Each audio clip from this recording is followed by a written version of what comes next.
Hey everyone, Brento here. Welcome to another episode of Dump City.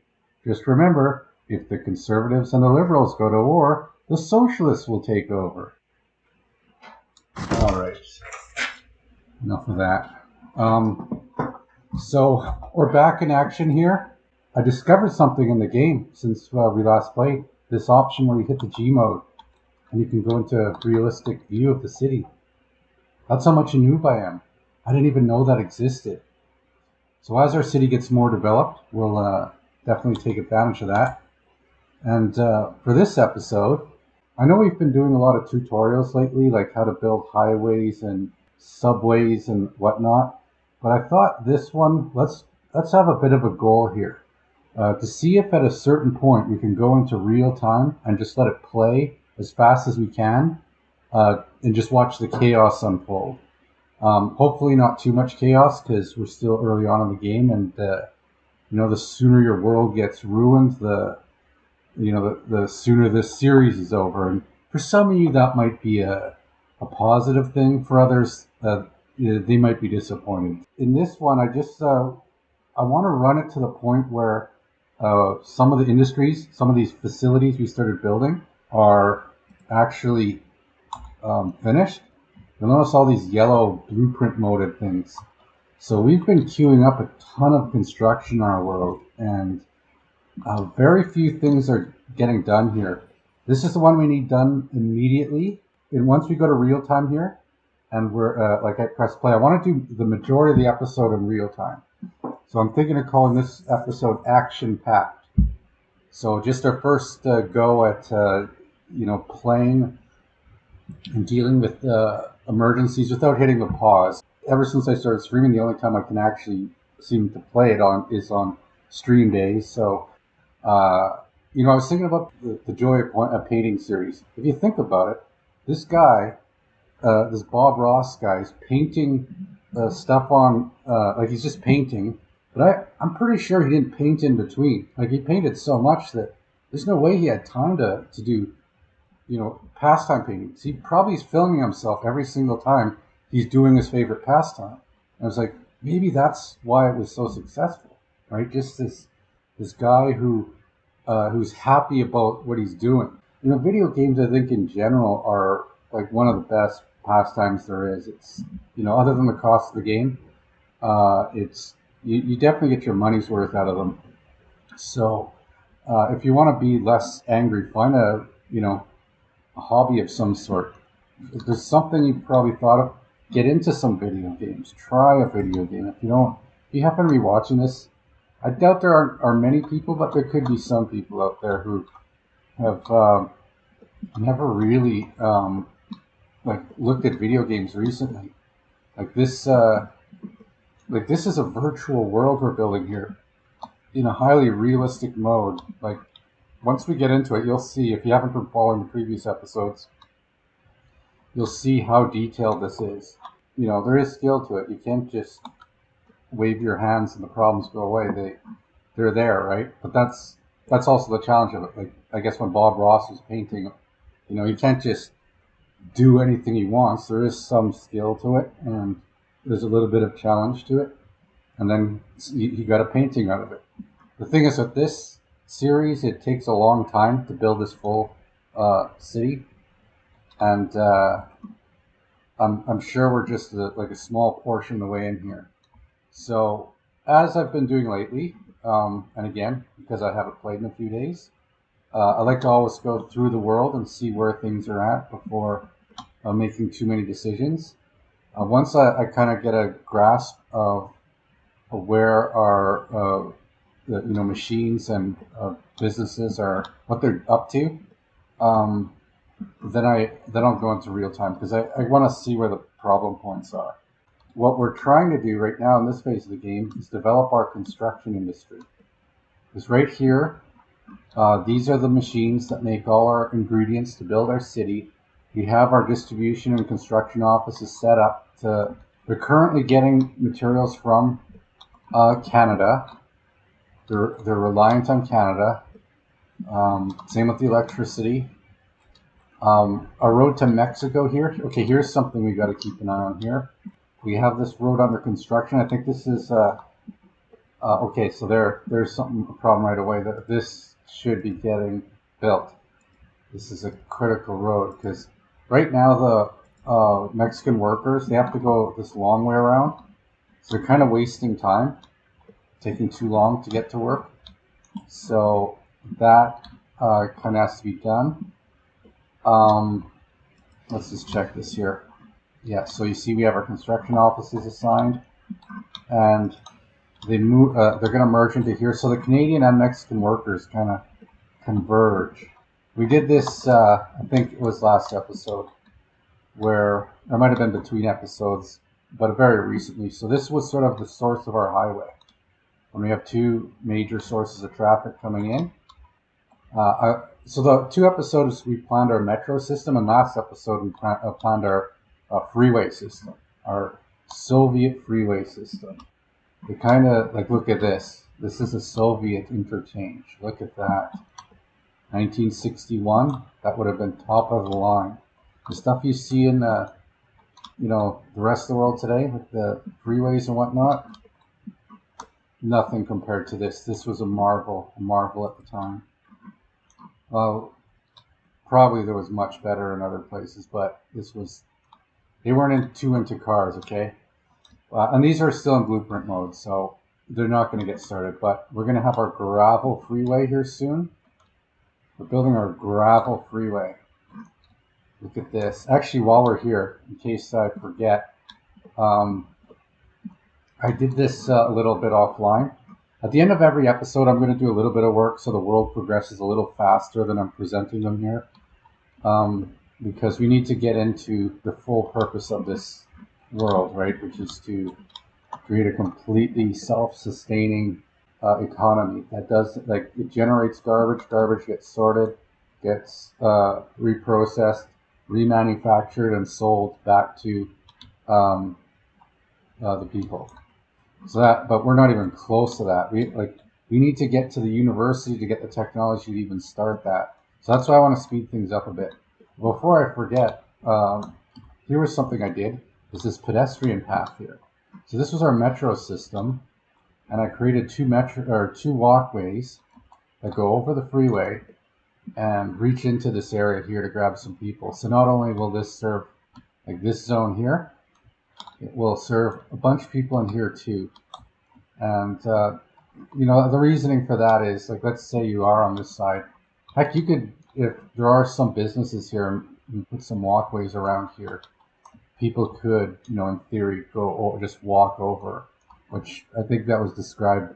The issue was discussed in a previous episode about what do you do with these freeways when there's no easy way to get to the other side and there's businesses. Actually, right here is more likely where we'll see a business on the other side. So that gives a little bit more walkability for our downtown. But then we continue down the freeway here, another overpass. I cleaned up some of these interchanges too offline. Like some of the roads were a little funny, but these, pretty much you don't have to stop once this gets all done. But initially, see this here. This is just going to be gravel roads. It's going to be a gravel freeway. And it'll probably stay that way for a long time. And these bridges, very reluctantly will I believe most of them are disabled from being builded. We'll see, that one isn't. That one should have been. And when we're in real time, if we catch that, well, we just got to be quick and stop it because we don't want them to be building senseless things. None of the metro systems should be getting built initially. But if they start working on this, that's okay. Our gravel freeway, at least one of the lanes to San Francisco. You start in Los Angeles, go to San Francisco.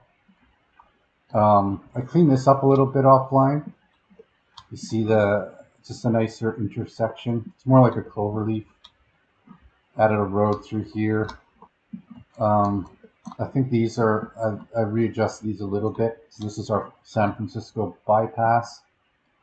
So this is kind of the belt that our construction equipment will be going on. And we want to expedite as fast as possible. I did this offline too. I added all these walkways So this whole district around, it just seems like San Francisco would do something like this. It's the kind of thing. It's a little excessive, but it's also practical because it lets pedestrians get into all these different zones. So if we set up residential buildings all around here, they'll be able to just get into this system here. There'll be like there's pathways down here to directly access this zone. So this is sort of just to get into the further zones. So I thought that was kind of cool. Founded Oakland. I don't know if I mentioned that. There's Oakland. And they're on the other side of the wooden Golden Gate Bridge. I think that's been mentioned before. And then we have Dump Cities here, our elevated rail network. It's going to probably be a few episodes before we start putting some buildings in here. We need our basic stuff working first. This here I kind of think was a mistake. I've suspended construction on it. I don't know if this might not be the best location for a dump, but because it's unfortunate. We started building a bit, but I might have changed my mind.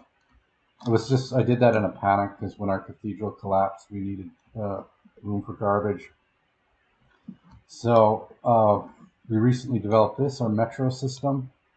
This is we're going to start. The metro line itself won't get starting to get built, but the track over here, I would like to start that fairly quick. If we're hopefully, we need to get a rail construction office built for that to happen. And as soon as this one's done, this will probably be very high priority as well, because you kind of once the track builders take a long time to build track, and this is realistic mode, right? So you can't just draw out tracks and they're working magically. You blueprint everything, and the little sims build everything in this game. And then sometimes it's just fun to watch it. So that's going to be a high priority project, is to initiate the ability to start building track with that building. We're going to need some high priority electricity in here. I actually created this offline too. So we have one substation set up here that reaches this building, but I also created another one here, which I think will be enabled sooner because there's less work to do with it. So it has these things are kind of the priority here. So I guess I'll wait till we start playing here. Oh wait, hold on. There's one other thing we have to go over to make sure we got it. Oh, I found some other cities here. Here's Seattle. They're kind of relative to where these cities are on the map. This is obviously not the map of the US, but I started laying out a few cities in range. See that? And then we got all the default cities in the horizon, but I don't know, maybe if some people can think of a city that's a little further from the horizon that needs a name, let me know. Let's see if we can get somewhat relatively correctly positioned. So here we have Russia and China. So one thing too is these Russian and Chinese workers, we also want to give them stuff to do. And before I hit unpause here, I just want to make sure we have another project ready after they're done this one here, because they're both going to be working on this excessively. So once you hit real time, and if everything's running smoothly, and those guys get caught up, we'll have to come up with a plan quickly. So let's see how action-packed this episode is here. I just want to make sure we're in a good starting condition. Okay, all our construction offices are, when the workers are out, that means they're doing something, and that's what we want. We always want them to do something. They're not necessarily doing something you want them to do, but they're doing something, and that's better than nothing, right? It's better than me not streaming this. You want to see how this is made, right? I don't want to just play this and then show you how the outcome. You watch it for 5 minutes and go, well, that was interesting, and walk away. It's the process of it that makes it interesting. That's the show, right? So I think it's time to go. We'll start in the middle of the night here, and I'm gonna see how long I can go without hitting pause. Okay, there we go. That's it. We're going. And we want to get this built here. Should have checked a few more things actually. I don't know if I have much time for my random jokes and stupid comments. I know a lot of people don't even watch the main series here. They just, this part they're not going to hear. They just hear the stupid parts, the stupid things they say. And, well, so be it, right? That's what I do. Half the channels I watch them exactly like that. You know, if I watch a channel like that, then it wouldn't be a surprise if that's how other people watch the channel. Like one of the bits here I was thinking of was it's the three-armed man who got shadow banned because he was a little unusual for having three arms. Well, you know, this is actually true. There used to be, you know, in the 1800s, there used to be communities that didn't like, that thought that some, you know, freaks in the circus were not considered okay. So they were kind of banned. They weren't allowed. And there was I don't know the details of this, but it was, I believe, a three-armed man who was part of the freak show. They didn't allow him into some community. I guess the people in the circus or whatever it was called, the carnival or the show, whatever, the touring freaks they had, they kind of felt bad for him because he wasn't welcome in this community. So what they did was the guy who was hosting it made him like the headliner in the next town. And he was super popular, this three-armed man. And then when it came to the part where, you know, you sort of meet the crowd and shake hands, he was gaining fans 50% faster. Okay, yeah, that was it. That was just that was the bit. I have a three-legged joke. I'll do that later. Someone reminds me to do the three-legged man joke. It's not even a joke. It's just a random thing. See, that's what you do in this game here. The Sims are doing it. Like we did a lot of work in the first few episodes here. You just got to keep an eye on things here to make sure things are being built correctly. Oh my god, it's so slow though. That's the thing. And but you know, you see the progress bar. Let's see what we got here. Just need some workers for this phase. Curious to see what's going on here. Demolition office. I don't know if we're demolishing much stuff. Should we had a job over here? Actually, you know what? While we're waiting, I had an idea. I know I've seen some recent pictures of Oakland, and there's some parts of Oakland that aren't so nice. And I thought of a clickbait.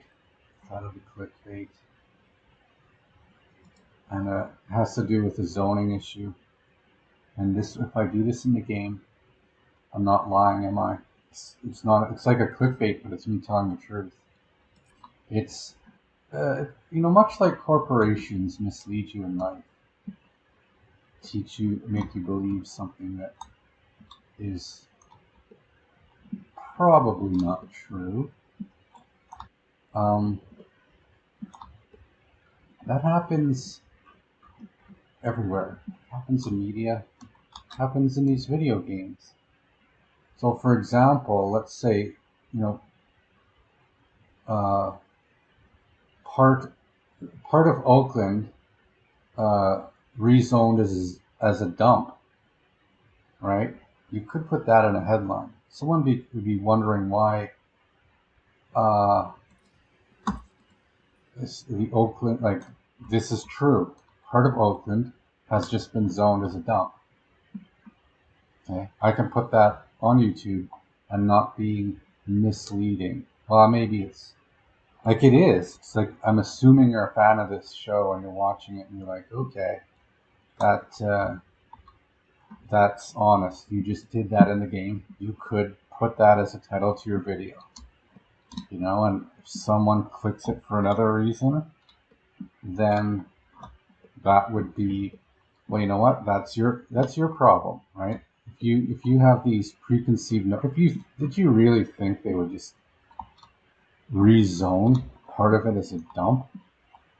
Maybe they do some parts, but maybe not the parts you think. Maybe it's just an uninteresting story that happens in the news there.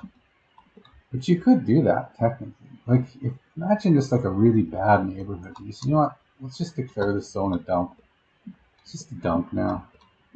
I imagine some people, like, if the area was completely abandoned, it's probably not a big deal. You know, it's probably not a big deal. There might be a net positive. Like some people, are like, yeah, I wish the dump were closer by. Get rid of this junk and just throw it somewhere. Maybe, but you know what? The real solution is dump city. That's what we need. Every major metro area needs one of these. The entire city designed to take garbage and make actual productive goods out of it. But we're a long way from that. We're not even, like, we can't even build our stuff. Okay, we're up to 70%. Saw a worker there for a second. I saw a worker. So let's, I don't want to go too fast here because once a problem occurs, there's real-time issues solving it, right? And we're trying to expedite things. Let's have a look at our highways. This is the action-packed episode. There's always something going on. Oh yeah, none of these rail lines will get built until our rail construction office is built. And I've kind of already, if we look at it here, like this one, okay, this one's scheduled, I believe, to be built. No, that's not. Never mind. But, oh yeah, it can be built. Okay, but it won't build it first because it will, hold on, maybe it will. I don't want that one to get built first. You've got to make sure that the crossover tracks are not immediately built. You only want the one lane in. Come on, how come I can't select it? There. Yeah, so we'll suspend the construction on any track that we don't want built right away. Because we want the only line we want is this one here to Canada. And this building here. Again, this isn't a zero priority, but it is getting built. Actually, I'll make it low priority though. I don't want them to be delaying other projects because of that. It might be worth making a gravel road here at some point, but as far as I know, the only thing that goes through this or down this road here is a fuel service truck. And if it's just one vehicle, it's not a big deal. And if you've been following the series and you're wondering, why don't you have highways? You know, this isn't a cool city. This is a lame communist city in 1961. Well, that's the point. We're going to go through the eras. Eventually, we'll get asphalt roads, and then we'll, like this will go from gravel to asphalt to 2-lane asphalt. And then it will, all our vehicles will get in. This road here is, I think, is going to stay like this. This is going to become a street. And this is going to become a road, not a strode. I don't think it's not just bikes would talk about that. He's another top 10 YouTuber up there for sure. If you're interested in this kind of like city planning stuff and some of the theories that go behind this, this isn't just me. Like I watch a lot of these shows, so I learn a little from them. You know, I definitely don't necessarily learn from what I see in the city around me. The city around me is not very well organized. A lot of it is very poorly planned. I was looking at some parts of the map, and there was like an area where you could tell it there should have been like a highway thoroughfare, and they built like a high-end residential neighborhood right at the end of it, completely disrupting a corridor through the city. And it was, if you think about it, it was probably some corrupt officials who took a bribe to make it happen. Because the only people who could afford it there would have been rich people. right? This is a high-end neighborhood, and it was right at the end of an essential corridor, so it didn't make sense. Well, it does make sense if you think about if there was bribery happening, but it's just strange. Like that's not. It seemed like a very, very. If you were playing this game and you were central planning, you would never have allowed it. You just would have said no to it. But I guess if with enough money, you see bizarre civic policy. But that's true everywhere, right? Like we've been discussing that over the series, the nature of capitalism. You know, like the incentive for, you know, coal mine to set up near the same. The owner of a coal mine also owns the hospital, or a dentist also has shares in a candy company, or a heart surgeon also invests heavily in fatty, greasy, unhealthy McDonald's type. Well, I shouldn't say McDonald's. Maybe McDonald's is healthier now, but just not necessarily food that's considered the best for you, because one thing leads to profits and the other. So that's kind of why that's the argument against capitalism, at least late stage. Once the markets are developed, you it, a lot of writers have reasoned that socialism is kind of um, the end result of most societies, and uh, like if you think about it, like Rome, when Rome fell, what do you mean by fell, right? Did it all just disappear? Did it all just get uh, burnt to the ground and it was just forest? Not really. It's just the people that controlled it changed. It was fragmented. It became more logical to be district controlled. You got to realize too, Rome was they didn't have planes, they didn't have cars, so you had really very little other than the authorities that you were in communication with at the top. You really had no idea what was going on at the fringes of your empire, and that's still somewhat true today. Like different parts of the world, like you know, um, you go to a major city. Typically, the major popular cities are going to be your nicest cities. So, if you go to the U.S., like I'm from Canada, but if I go to the U.S. and see the tourist destinations, I'm going to think that the place is beautiful everywhere, that there's no issues. It's a very wealthy and vibrant place. But I also, watch YouTube and watch the other sources of news, and I know that's not true.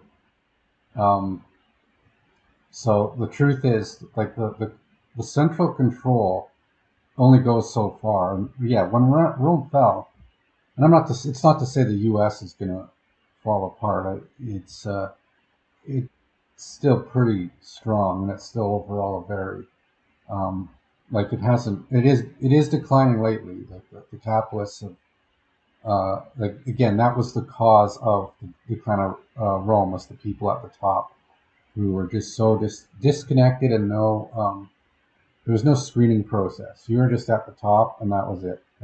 You inherited your role as personal power in society, and it didn't matter how incompetent you were. And because of that, because there was no test of competency, it eventually fell apart. But I mean, it just fell apart as a legal entity, right? It's just a word. Society existed whether it had a name or not.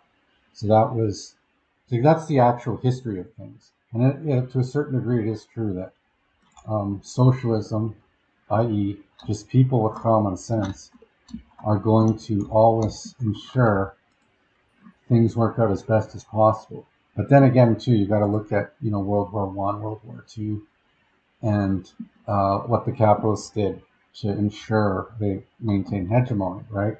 If you pit liberals versus conservatives, get them to go to war all the time, and you just sit back and neither side realizes they've been you've been two different hamsters pushed into a competing hamsters pushed into a box, and there's one source of food. Like, it's not the hamster's fault that they're fighting. It's just they have no choice. It's the people who put them in the box in the first place that are the problem.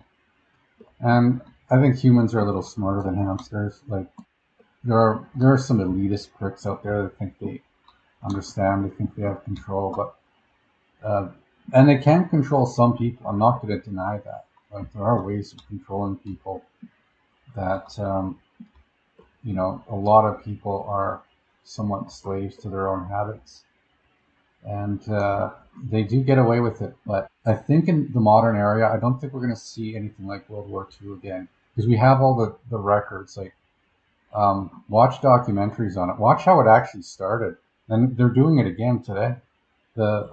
This Project 2025. No word of a lie. There are some connections to the same people, the same families that started World War II. So think about that. It just the these are top elite families. Like, if you actually look into World War II, the U.S. wasn't necessarily on the Britain side. There were rallies in the U.S. that were very German, okay, and it only through, I guess, enough information they realized, okay, this isn't a good outcome, right? They started learning about some other things. Like, they were straight up on meth, the Nazis. They straight up were. There was a brand name for it, and they were indoctrinated into thinking it was like your vitamins. The soldiers were, at least. I think, like, there might have been quite a bit of the population on it too. I can't think of the name offhand, what it was called. I'd probably get demonetized if I. Well, not that I'm monetized yet, but in the future, if this becomes, there's enough subscribers on this channel, I probably shouldn't talk too much about that. But it was, no, it's history. Maybe it's not an issue. But that was the reality. It was just a bunch of crazed out, drugged out people trusting the media, and the media lied to them then too. Like, they didn't tell them about the death camps. Like, the death camps happened in stages, right? Like, it first started off with just sickly people they couldn't take care of anymore, and gradually the standard of what was considered undesirable, it kept shifting every few weeks. It got worse and worse. Like, but at first it wasn't like industrial level. They were just doing it in little buildings, just a factory. They would literally just bring you out to. They'd say they're taking you to be rehabilitated, and they'd park you in a warehouse or something. It's like a small building, and they'd have just a car running indoors, and it would be carbon monoxide, and then they just bury you nearby. They just wanted to get rid of you because you weren't considered desirable, according to you weren't a good worker. So if you weren't a good worker, that's how they dealt with you when the Nazis were in charge. So if you want to continue that path, just remember how it ended, right? That the ultimate mistake, the great misunderstanding they had, even though, you could argue, yeah, that's a logical way to have a more efficient economy. But the problem was that everyone knew someone that was disappearing. And that's what ultimately made someone mad. It's like, you're okay to get rid of, or at least they were okay to get rid of some people until it was someone they knew. And eventually it reached too many people they knew. And overseas, same thing. It was, they're like, hey, I know that person from back home there. That's what happened to them, right? And they're finding out stories. So yeah, eventually the world turned on it. And that happens from an echo chamber. If you're at the top with no one telling you what you're doing is wrong, and you're essentially not fully educated on the dynamics of your decisions, which most people at the top are not. They're only as educated on the things that the shareholders, like just the finance things. Like the finance is just a small part of the big picture. People like to think that money reigns supreme, but that's actually not true. Knowledge reigns supreme, because knowledge makes money, right? Like money is defined by knowledge. If you can't just write down this is a $1 bill on a piece of paper and say it's a $1 bill. It has to be, voted on through groups of people, lots of processes, then legally precisely defined and cataloged, and then that same piece of paper, even though the same, it's the same thing, is then it's money, not because of knowledge, right? The knowledge of the process and the reasoning behind things. So, um, yeah, that's me just rambling on. Hopefully, nothing like that happens again. And hopefully, people get their stuff straight. There used to be I believe there used to be a third popular U.S. party. It's crazy how it's disappeared, though. How there's only the two parties. But I think that's because the way the candidates are picked, that billionaires do first level screening, and this way they only have to screen two parties, right? So you get a billionaire endorsed Democrat and your billionaire endorsed Republican. And in Canada, it's similar like that. But it's like uh, the royalty, like the royal family, kind of screens the candidates. So they don't want people who are too socialist. They want to keep them out in general. But at the same time, it's a little foolish of them because they themselves could be wealthier, and there are ways of having everything better. This isn't a zero sum game. It really isn't. If you do things more logically with the consideration, like think about it. If your people are happier, they're probably more productive. That's how this game models, right? And it's generally true in life. So why wouldn't you also want to ensure they have a lot of say in how they make themselves happy, right?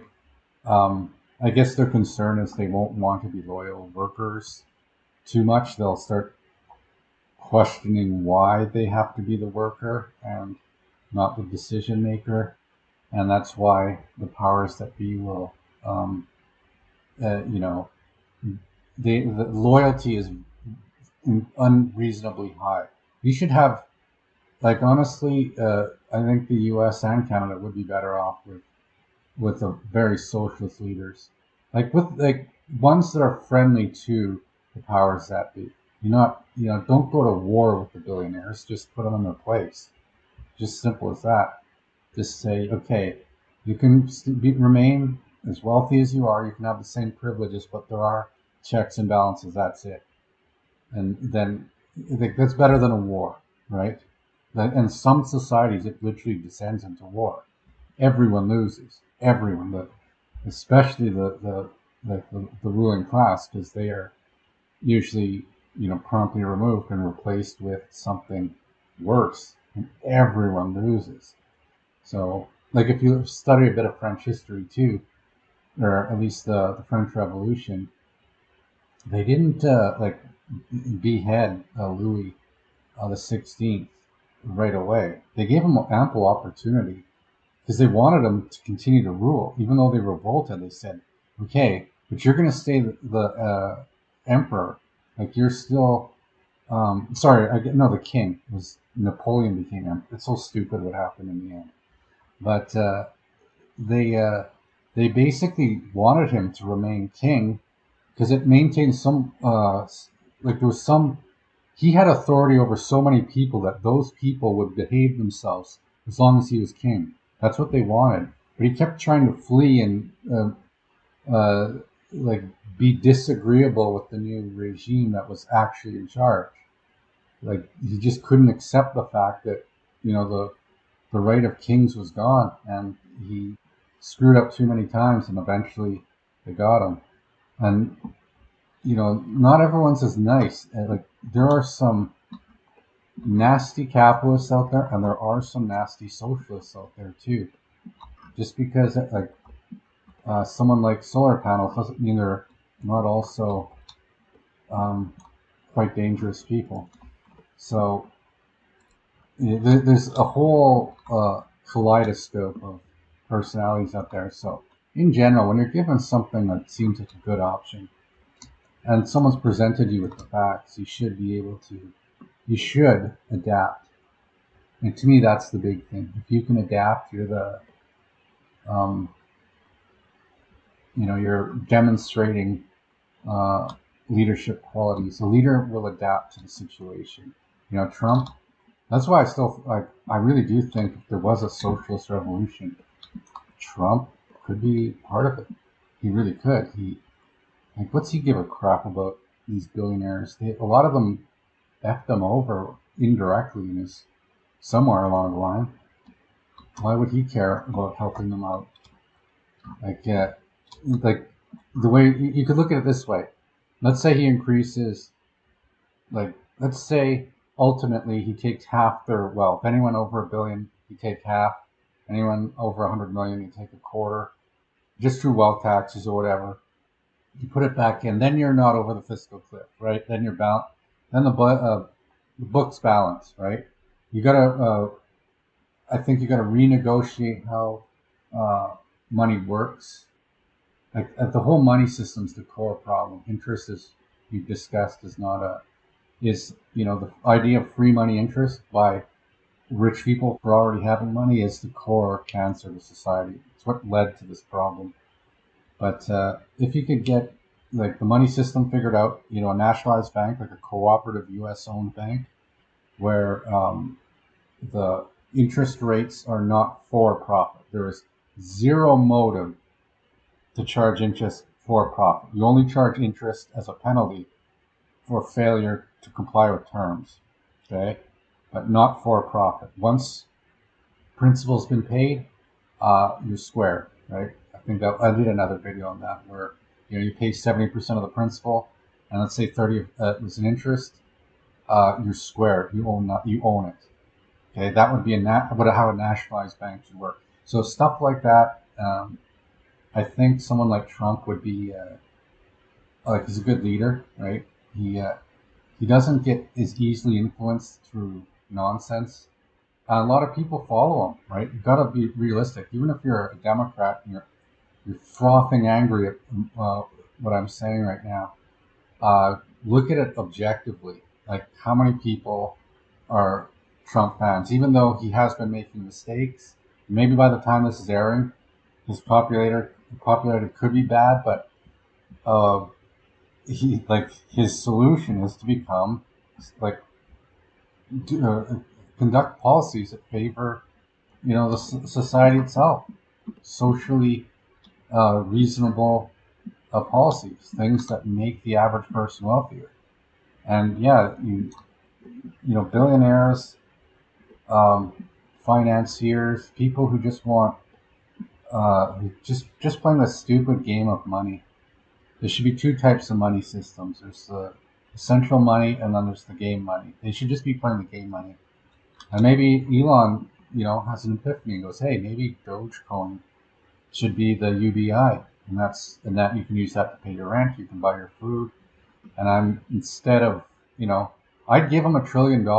I'd say, Elon, the government's going to make you the first ever trillionaire. You're going to achieve your lifelong goal, but after that, you legally have to give it all away, and you've got to do it in the form of UBI and your Dogecoin system.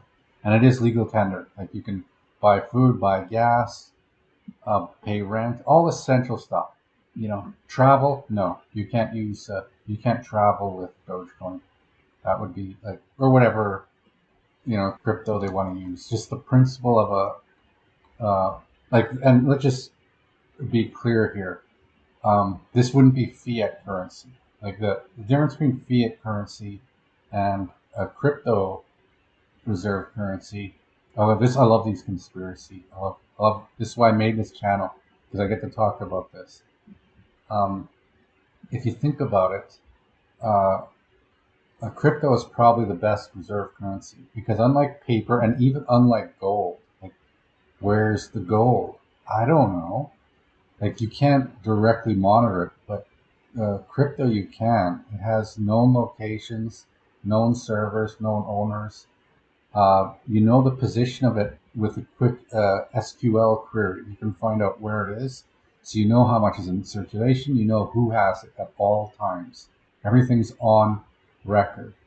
And then if you have a crypto that um, you have a pre-scheduled release rate where you say, well, actually, like you do have to add more currency into the system over time. But currently, the way it works is it's via bank bailouts and various industry prop ups, which is so corrupt. Like if that happens again, straight up, uh, anyone who's in office, if you're going to be so unpopular, you're going to be out of office within a month. You're going to get the South Korean treatment. You'll be impeached fairly soon if you do it again. No bailouts. Okay.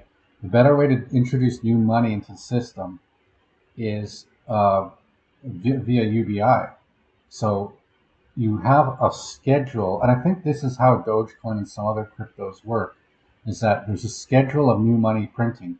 It can never be ad hoc modified. That's the key. If as long as it can't be ad hoc modified, it's guaranteed. It's more reliable than gold, and it's definitely more reliable than fiat currency because people can't just print more to adjust to things. However, with that in mind, when natural events like natural disasters, other opportunities come up, when capital is needed, the taxation on the wealthy there has to be a like an easy just knob on that, so that because there is going to be no other money. So let's say you don't have enough money to feed people, and you need more money, you just have to increase the taxes. And once that system's in play, you won't see any more boom bust cycles. You won't have bailouts anymore. Just things will naturally collapse. Old industries will fall apart. New ones will arise. It's more of a free market, less corrupt market, and just a better society. And I think most people would want that. So again, that's why I'm a pro-socialist person. I don't believe in conserving the system we have. I think it's utter trash. I don't believe in a lot of this liberal stuff where you just everyone no, it's still a jungle out there. I like equality of opportunity, sure, but not equality of outcome. If you're not there has to be some accountability for cost, and also give people a lot of freedom though. Don't I'm in the middle, okay? I'm literally, if you were to say, are you leaning more conservative or leaning more liberal? I'm between those two. I'm in the middle, but there's a third sphere, the missing party in the U.S. Where did it go, right? The one that's been hidden by the people in charge for a long time because they don't want you to know your best option's never been available when voting. Like ever since Ross Perot, I remember Ross Perot. I remember when he was running and how I was very young and I saw it in the news, but there were people that were like powerful people who were concerned how a rogue candidate could run. He wasn't like Trump. He was genuinely rogue. Trump ran as a Republican, so he's unfortunately under some Republican billionaire influencer going to screw you over. Ross Perot, and he actually had some good, probably some of the best policies, like in terms of like simplified tax systems, stuff like that. He got a good amount of the votes too, like something like 22%, which for a guy who was an independent, like just didn't have a party, he got 22% of the vote. But they changed the rules, both parties, and I guess election officials, so they're in on it too, to prevent someone like that from running. Like in Canada, usually have five candidates to pick from. Most places in the world, you have more than two. But the US is unusual in just having two. But it's usually the top media outlets are going to push one or the other because it's usually liberal versus conservative doctrine that is the debate. So that's that in terms of my ranting. Okay, let's get back to the game here. I try to do the rants at first so that as we get into the more boring parts to some people watch this show and don't care about the game. So I can only do that for so long. Like, it is supposed to be a game channel. Can't blab incessantly. And I did notice a problem already. We have some open hull trucks here. This is where I do my Jonathan Pie. I transition to another story. Open hull trucks aren't building things, and I know we need these power lines to be built. Okay, why aren't they going here? Can they not get here?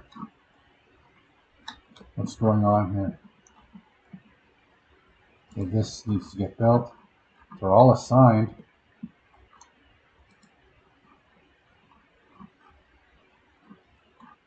What's the problem?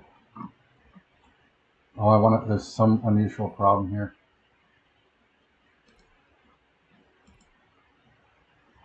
Well, they don't need any steel right now.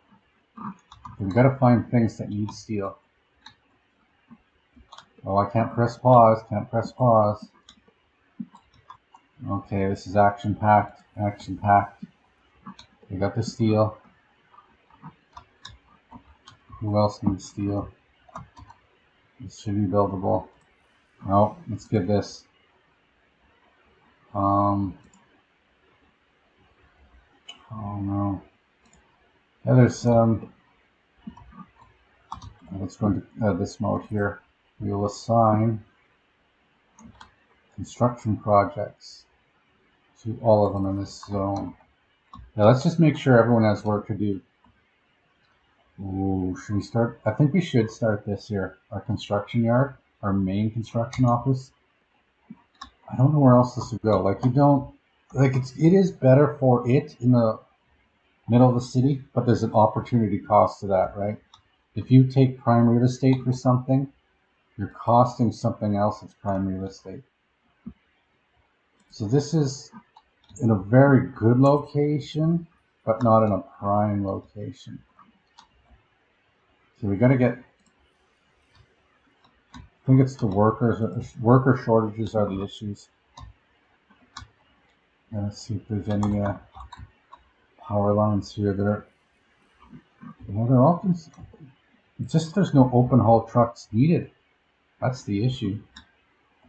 There's no projects needing steel right now. That's insane though. Usually there's something. Actually, let's just do, I want to check something here. Let's just check out our road here. Whoa, it's being built. It looks like it's kind of done here.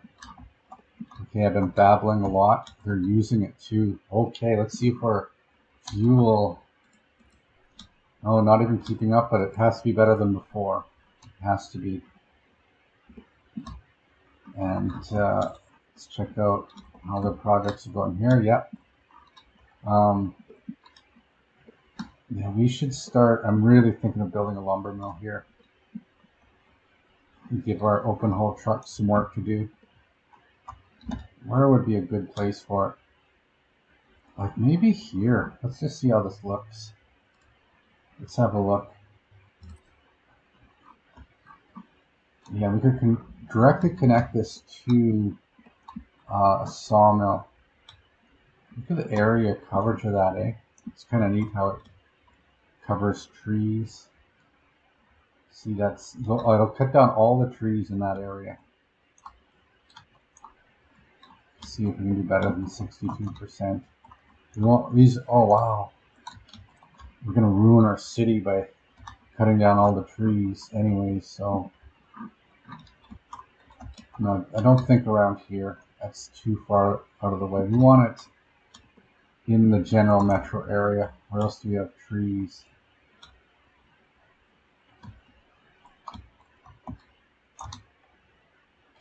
Yeah, I thought we had a lot more projects that needed those open hole trucks. Okay, this has.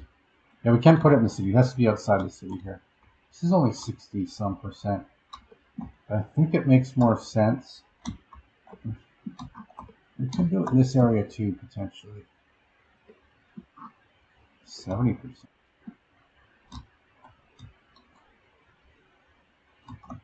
I think there might be other stuff here.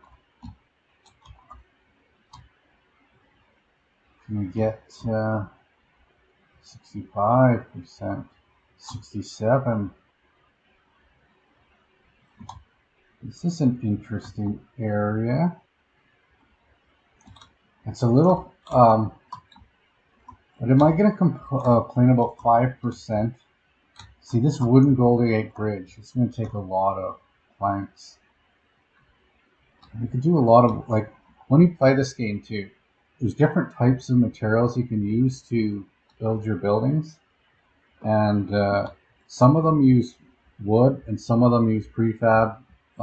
Some use, I think, concrete and various other materials.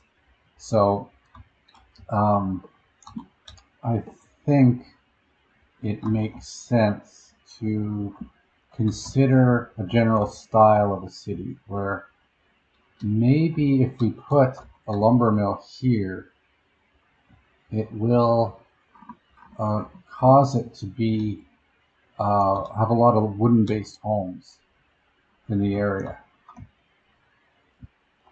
But I was actually thinking of building them in this zone too. It's hard to get much higher than 70%.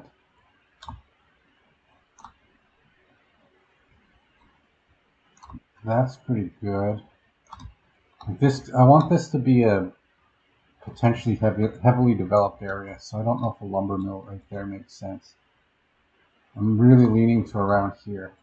This is, or here. Okay, I'll take anything over 60, so this wouldn't even be too bad. Because we do build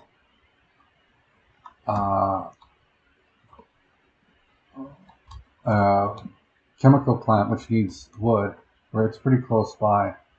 And it is nice to have them directly connected when possible. Just they don't, like, we gotta give some industry to San Francisco too. Maybe that'll be their industry. I think, yeah, this is action-packed. See, we can't build this though until we have a depot. So let's move one of our, okay, I figured out something to do in real time. No pausing. I'm gonna just go the whole episode without pausing. Let's set up depot. I hope we have a free one. Oh yes, we do. Thank goodness. And we'll put something here. We'll put it here. Yeah, I think they can get to that. There'll be some projects going on in San Francisco. Okay, so I don't think we will have an excavator nearby, so we can't actually build. Like, if we wanted to build this wood cutting post, you see, I need an excavator nearby. So let's get, I'm killing two birds with one stone. Let's find an excavator and one of these free open hole trucks, and let's bring it over there and start working on our lumber mill in this action-packed episode. Oh wait, hold on, another thing came up. Things are coming up too fast.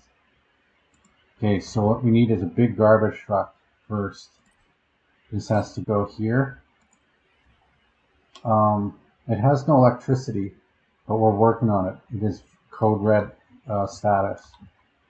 And once it's there, while waiting for that, let's look for a free excavator. I'm going to try to do these as it gets busier and busier. It's like a challenge to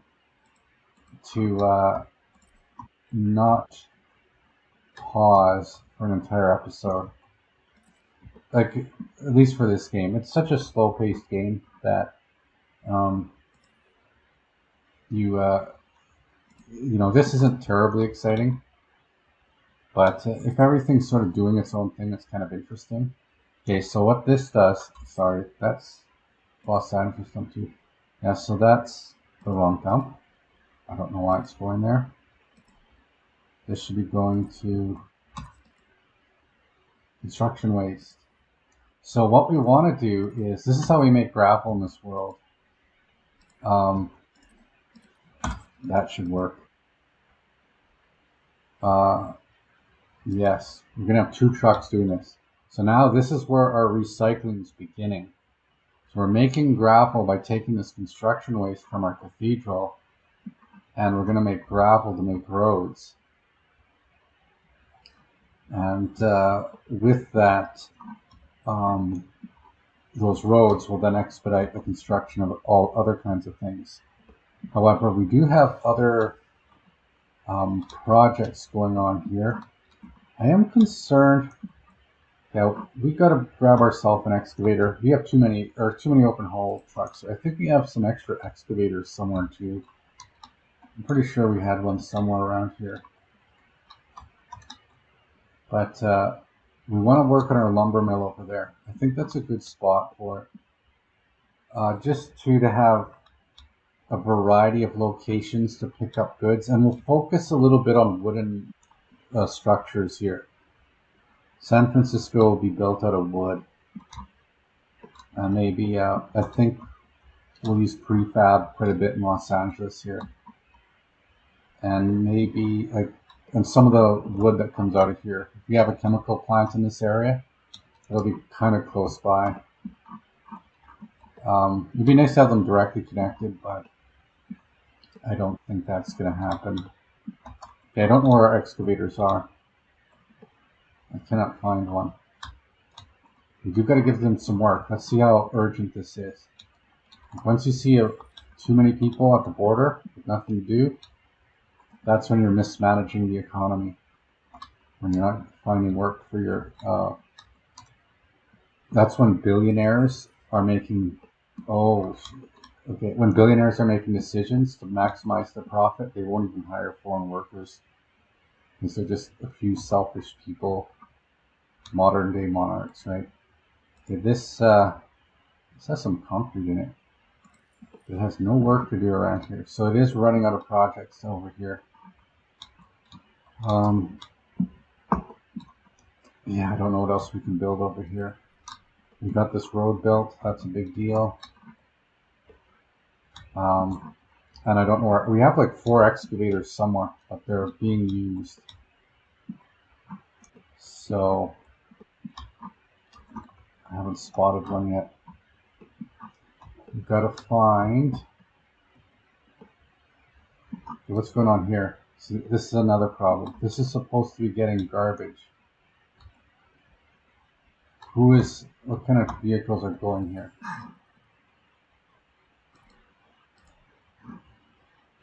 What kind of vehicles? No one should be delivering garbage to the customs house. Maybe there's just no more garbage to pick up. Just that early stage. I don't see any garbage trucks going there. It looks like they're not doing anything. Okay. So our issue right now is our vehicles are not, we don't have the right amounts of vehicles. We have way too many open hauls, which I was a little aware at one time. We had a bit too many. But we had some emergencies to deal with. So let's find out. Let's see, maybe we could, yeah, I don't want to send it to that new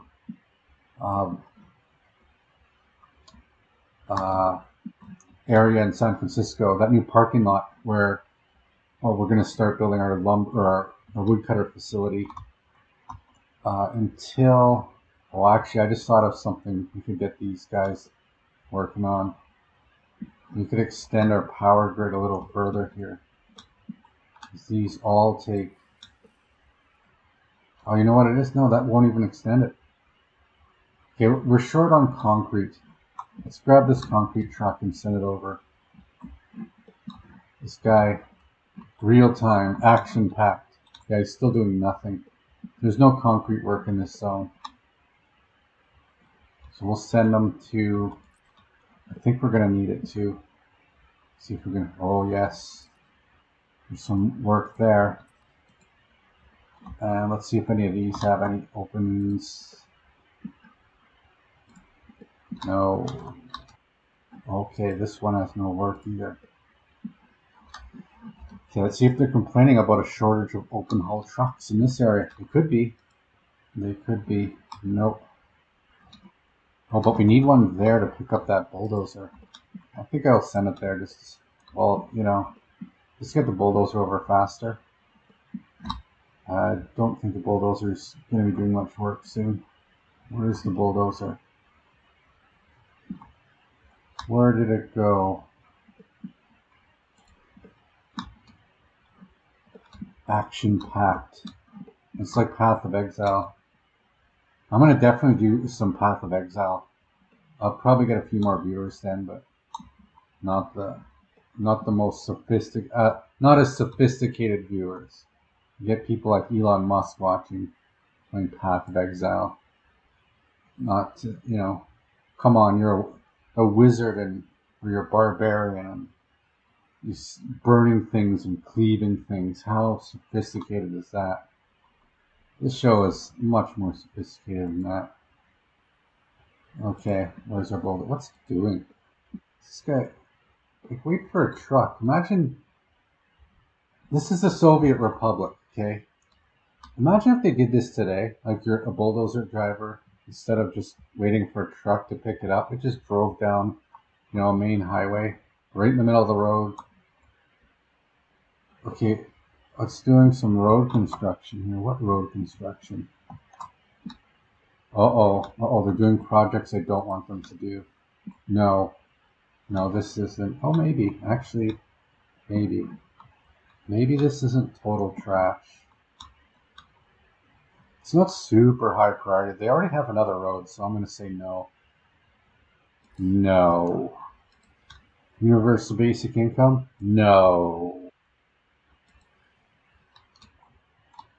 Public healthcare system? No. Nationalized banks? No. There we go. That's how decisions are made by someone who can make decisions. That's the other thing about this game. You get to be all powerful. Like you ever see American Dad where they have the lunch or the school announcements and whoever controls the mic turns into a dictator? And it's a funny bit. You got to check it out. American Dad's one of my favorite shows. The top 10 comedy shows. It is just, I do like it more than Family Guy's pretty good too. But I think I like American Dad slightly better because it's just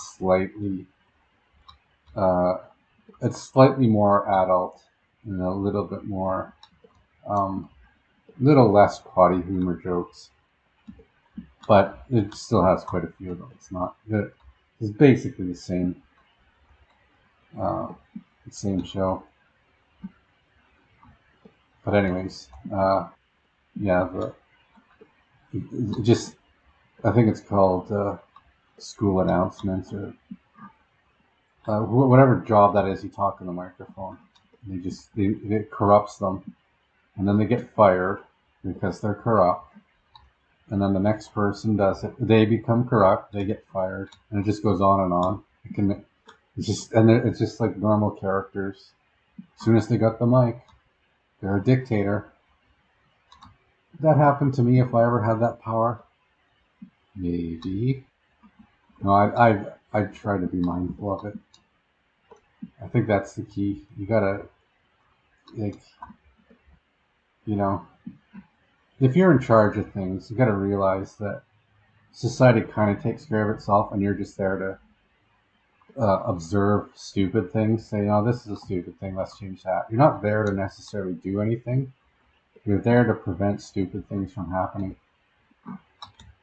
That's kind of the idea of being a leader, I imagine, if I was in such a position. Okay, let's not build some of this.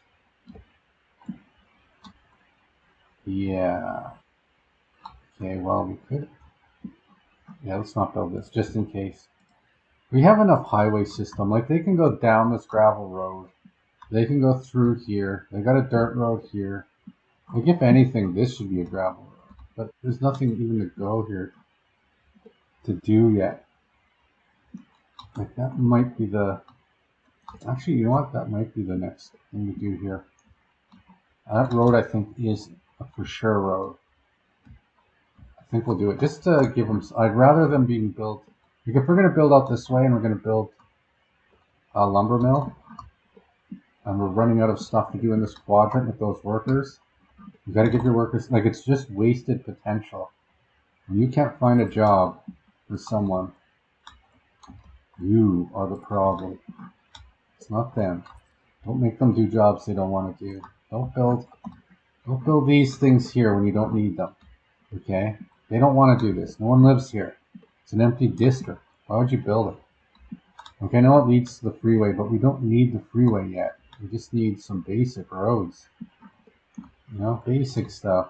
Do the basics. Quit focusing on your mansions and your prosperity.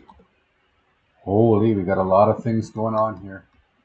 A lot of work. Okay, let's check this out. Let's check out what's going on here. So they're getting their construction waste. See that? Well, there's one of our excavators. This doesn't have electricity though. And I don't know what's going on with the electricity. We did notice we had a shortage of concrete. We're short, missing concrete. So we did send a concrete truck over. That should help things out. Well, we got some new vehicles. Let's check them out. It's action-packed. Ah, useless train. Everyone's unhappy. Boo-hoo. We know. Cry me a river. Okay. I want to also make sure none of our civil projects are starting. We're not doing anything in the city until our construction zone is complete. And then we'll start. I'm going to start sending workers to this zone. Our bus stop's a bit high priority too. Yep. Action-packed, non-stop. Look at this. Look at this. Isn't this crazy? It's like a final boss of, it's like the Maven in Path of Exile. The Maven's just as exciting. This is equally exciting. I'm going to tag this. This game is just as I'm going to clip this. This game is just as exciting. Let's go to real. This game is just as exciting as the Maven in Path of Exile. Look at this. Look at this thing. Wow, the workers stopped working on it. It was moving till I started. And I thought it would be moving for this. They can't even do that. Okay, enough of that. Yeah, the Maven's quite an interesting. I haven't played Path of Exile too. I'm looking forward to it. Looks like, there'll be a lot of followers. I think I'd be not bad at it. I think I could actually make the top 1,000 for sure on a ladder. For sure 1,000. If I played regularly. I wouldn't be able to, I'd have to to make the top 1,000, I'm pretty sure I would have to just play regularly and not do any edits. Maybe someone, just upload, or just, record and burn, right? There's nothing of replayability in it to do that. Is that worth it? I don't know. Maybe it's not. Maybe it's better I don't. Maybe I just have an average character. Elon Musk, I think it was, he had was it some video game where before he started paying people to play his characters, he played another game where he showed his custom build and people said it was just awful. If you played the game, it was awful. I didn't actually play the game, so I don't know how bad it was. But honestly, that's better entertainment. That I would rather see someone like, a show with just normal people who don't play a game 12 hours a day. Just like, come on, that's reality. Most people are that way, okay? I know it's good to be competitive and stuff, and when you're young, and I was like that. I was a competitive gamer. I played a lot before streaming occurred. I was on the ladders. I did get to the top of the ladders, in fact. I was very good. But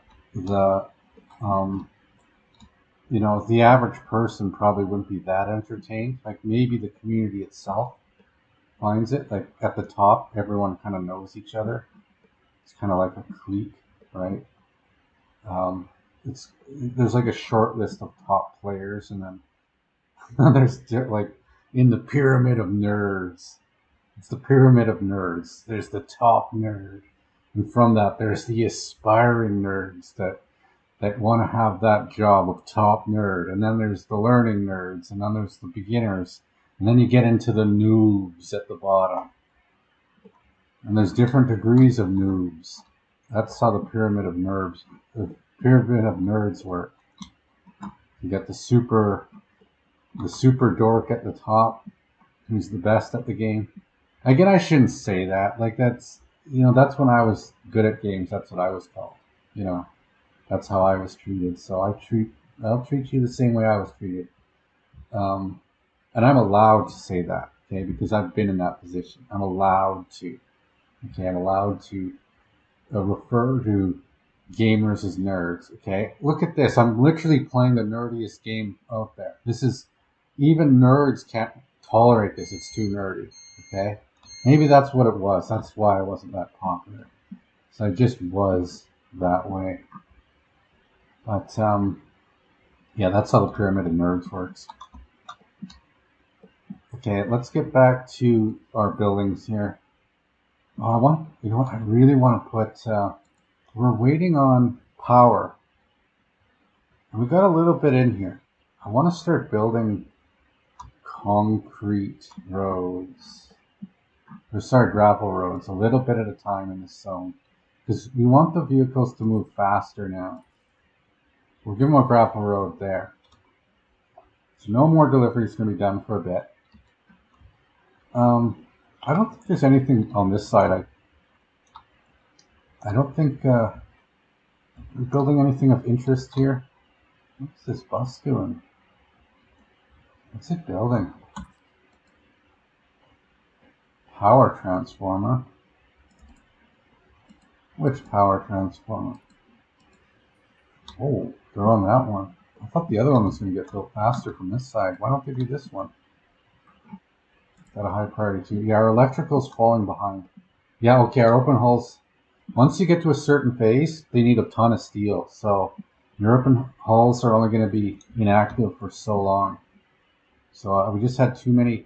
Here's another pro tip from a guy who's played this on realistic mode his second time. When you're enabling your buildings for construction, like you have this here, right? Suspend any buildings that aren't immediately needed. Because if you want to build everything in parallel, they're going to go and do everything half-assed and you'll get nothing finished. So in truth, what you want to do is kind of only enable one building at a time. But if you only enable one, that means some of your machines are going to have nothing to do. So then it stands to reason you should have other buildings, maybe complementing buildings that use the other machines. So you got some machines here, other machines there, and they kind of are always in use this way, right? But not too much. You want to have it just enough projects under construction that all your machines are in use, but they're not too thin. They're just optimally in use. So right now we don't have as far as I can tell, we don't have too many projects going on. So therefore, I think we're doing okay here. Like pretty much everything in the city isn't being built. Okay, I didn't know. See, this isn't essential. Well, see, but look what it's doing though. It just took in some steel, and it's almost done. I guess we'll finish that off. We do want to set up our garbage collection route at some point too.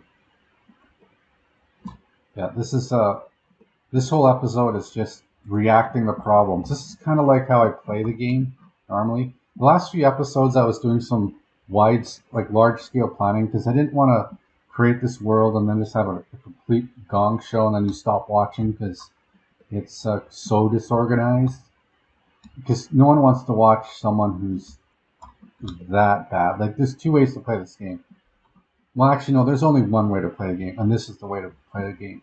You play it as efficiently and as well as possible, because you do want to, you don't watch the bad golfers, you watch the good golfers. So you play the game as efficiently as possible. Once it gets boring, because it's such an efficiently built world, it can more efficiently go into chaos. So that's, in my opinion, the only way to play a game. Play it so it's entertaining on the way up, and it's entertaining on the way down. And then it's just entertaining. So that's what we're going to do here. Again, we're going to ultimately see if we can build so many cars in this world that it ceases to operate. Like, in theory, if every single square foot of road had cars, you'd have gridlock everywhere. So let's see if we can do that. We should be scoring well up until we don't stop, right? Unchecked capitalism. No one telling us to stop. Let's see what happens, right? Unrelenting greed. Not paying any attention to the other effects. Okay, I am going to also, I want to get some concrete roads in here, or some gravel roads. So I want the trucks to move faster, and they're going to be regularly visiting these places.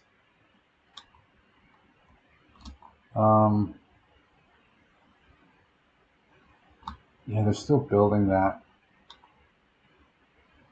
They'd build it faster if they had a gravel road. This little bit of gravel road wouldn't hurt. Just a little bit more, right? A little bit more work, but not too much work. Any other projects they shouldn't be working on? Not that one. You're gonna work on this? You know what? I think we're gonna suspend this one for a bit. Actually, one of these we're gonna suspend. We don't need both of them. Okay, we already have one suspended. Yeah, I'm gonna suspend the food factory. I want to wait till our bricks factory is built, at least. Maybe even our boards factory. So maybe we should build our lumber mill on this side then. Maybe we should build it in Dump City. There was like a really nice spot here. Maybe there'll be a pristine forest. Well, it would all get cut down eventually, which is kind of like what we want, right? And there is only finite wood. Like the forests don't provide infinite wood. You got to plant new trees in order to use. There's a lot of wood right there. Maybe that should be it, because that gets us wood to Oakland. It gets us to the Wooden Golden Gate Bridge. I don't want to make two of these. Let's think about it some more. Yeah, our open haul trucks are busy again, so let's not worry about it. So it'll be nice once we have this factory built. Actually, we kind of the code red right now is the electrical. This has to be, it's medium priority. That's high priority. There you go. That's one problem. These should all be high priority. Yep. Yep. This should be high priority. It is. Like, this is, you need electricity for everything. Oh, let's just check here. I want to make sure nothing's happening here. Is this thing off? Yes. We're into June right now. Well, it'll be so nice. Like, I'm going to continue playing this real time a little bit after recording, just because I want the series to go a little faster. It's not,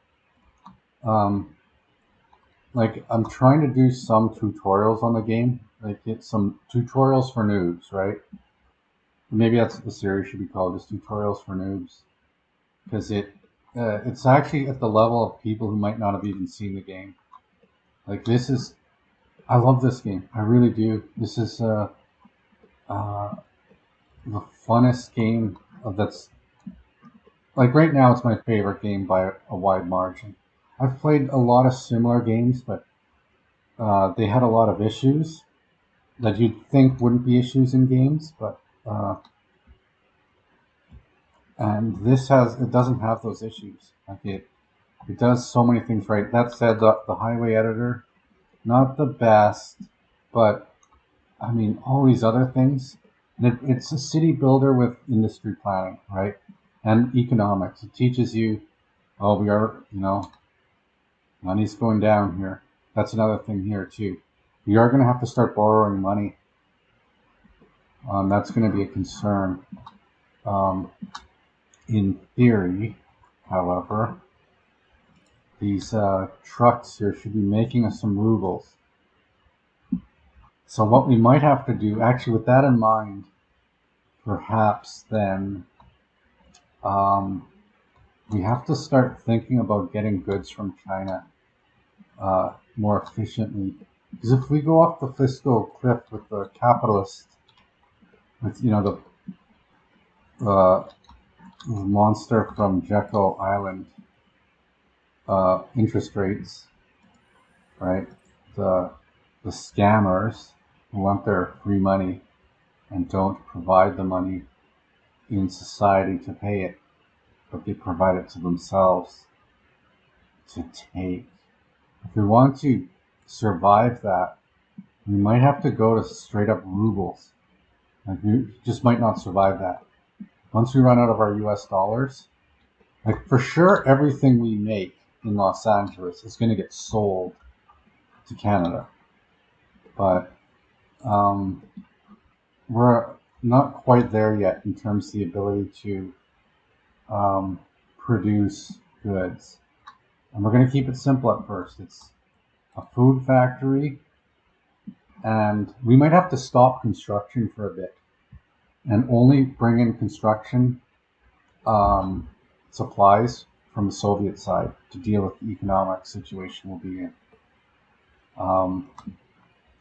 But if that's the case, like if we're short on workers, we'll send the workers to work in the food factory, and we'll make so much food that it's just profit, right? Nothing else will get built, and we'll work on San Francisco maybe at that point. That this will come to a bit of a stall. But we want to have our ability to make all these. Okay, some of our conveyor lines, look at this. See how they're slowly becoming real? So this is where I think the series could get more interesting once we're out of these blueprint modes and we actually have lots of fake news stories. I have this whole category on my YouTube channel that's like clickbait, and it's supposed to be based on my ability to take screenshots in the game here that look photorealistic. Well, not.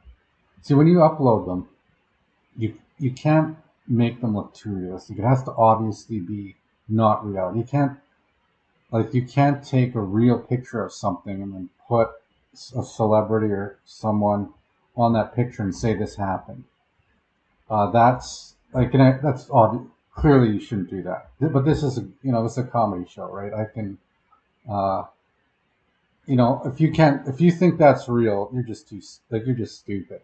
YouTube should be like, yeah, you should be tricked. That's what YouTube would say.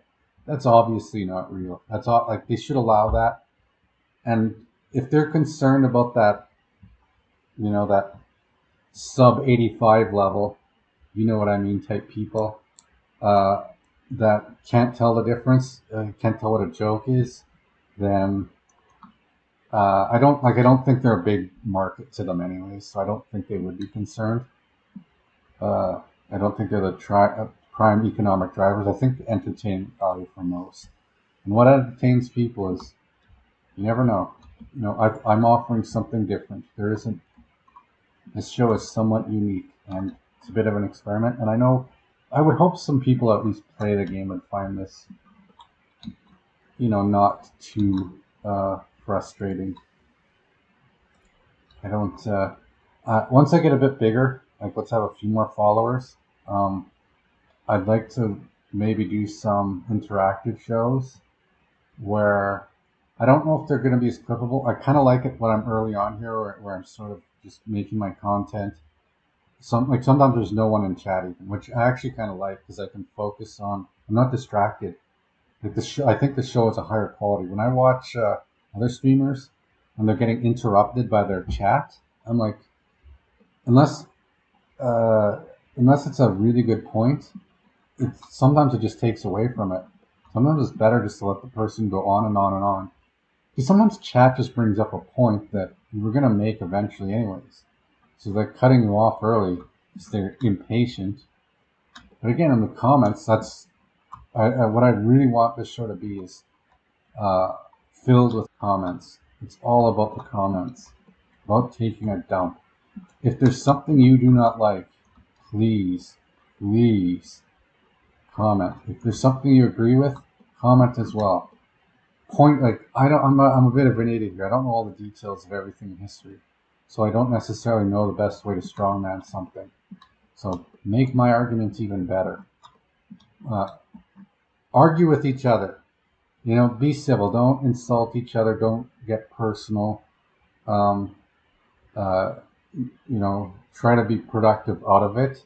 But when there's the worst, like the people who argue the most in chat are the people who are typically a combination of, like, usually they're a little higher up in society or they have a little bit more social stature, but also have blind spots to their knowledge. And these types of people, it's that those two things, knowledge blind spots with higher social status, those two specific, Venn overlap. These are the people that will argue the most in chat because they don't understand, like they think they're important because of their social status, but they don't realize in what society, like what group of people admires them, right? You could be a hero in one place, but you're the villain somewhere else. And unless you're aware of that, you're going to, be a bit oblivious. You can have some blind spots to your knowledge. And if you're a real leader, you'll look at that and adapt and realize, oh yeah, I made some mistakes. I misunderstood some things in life. I will correct that. But there's some people who don't, and those are the people that will always, who just like to argue all the time, always be wrong. And usually, the less curious you are, the more likely you are to be ignorant. It's kind of, I have so much wisdom in this episode. I thought this was going to be action-packed. It's just me speaking, like, a couple of funny jokes. Okay, I'll do let's do the three, just in case I forget, it's the three, just a premise for a comedy skit. So it's the three-legged boy, that's what it is. And he's wants to become a pro athlete, and because like he's in pretty good shape, and he's got 3 legs and 3 normal legs, and he can run very fast. But he wants to be a pro athlete, and his dad is a soccer player or a football player, as you say in Europe, and he has 3 legs. This boy, and he's very they're not all the legs work; they work in unison, but he wants to be a baseball player. And also he has one arm too. He has 3 legs and one arm. That's the other thing.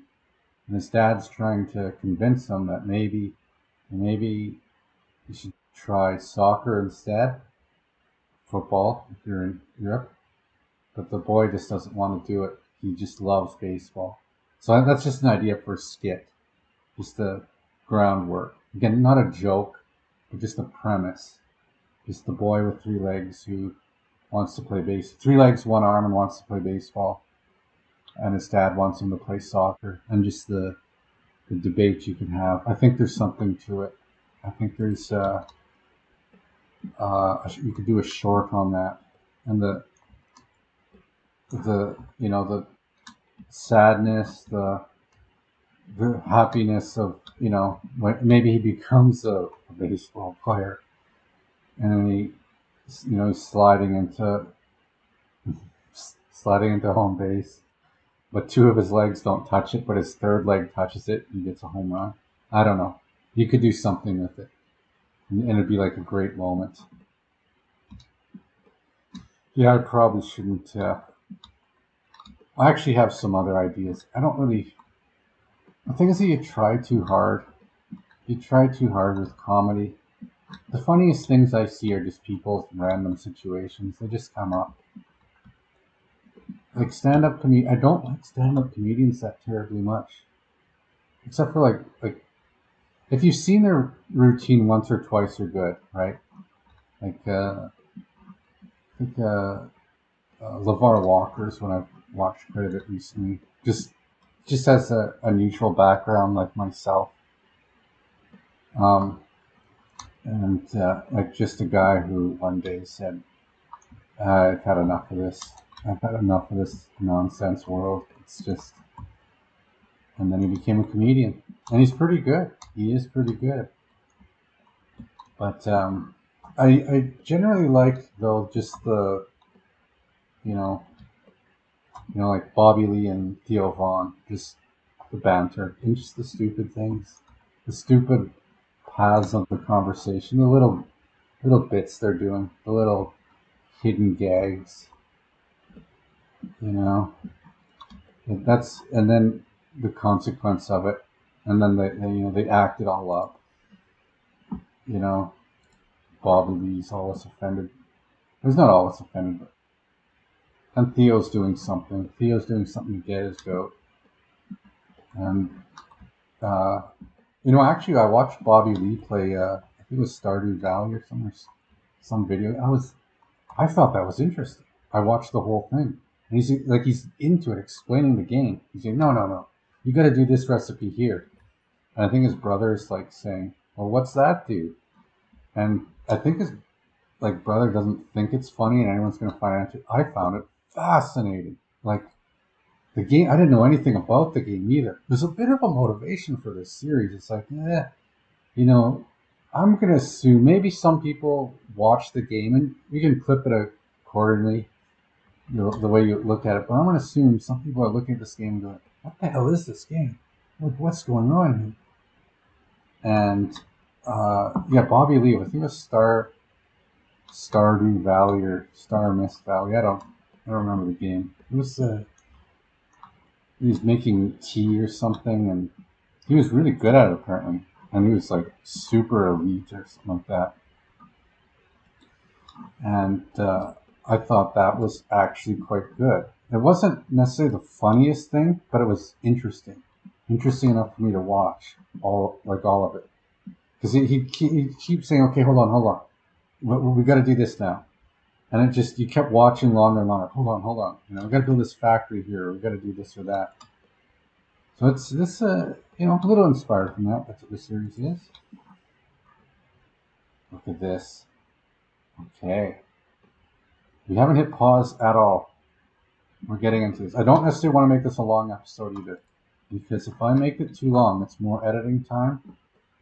And at some point I have to hit pause. Like things will suddenly we had a few problems kind of correct themselves, but they're not always correcting themselves. Okay, now our bulldozer's doing nothing. It didn't correct itself. Okay, we can deal with that. That's only one problem. Oh, we got two problems now. These guys aren't doing anything.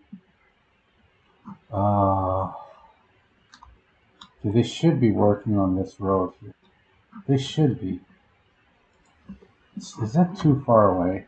It's probably just a little too far away. See, this might have to become an asphalt road.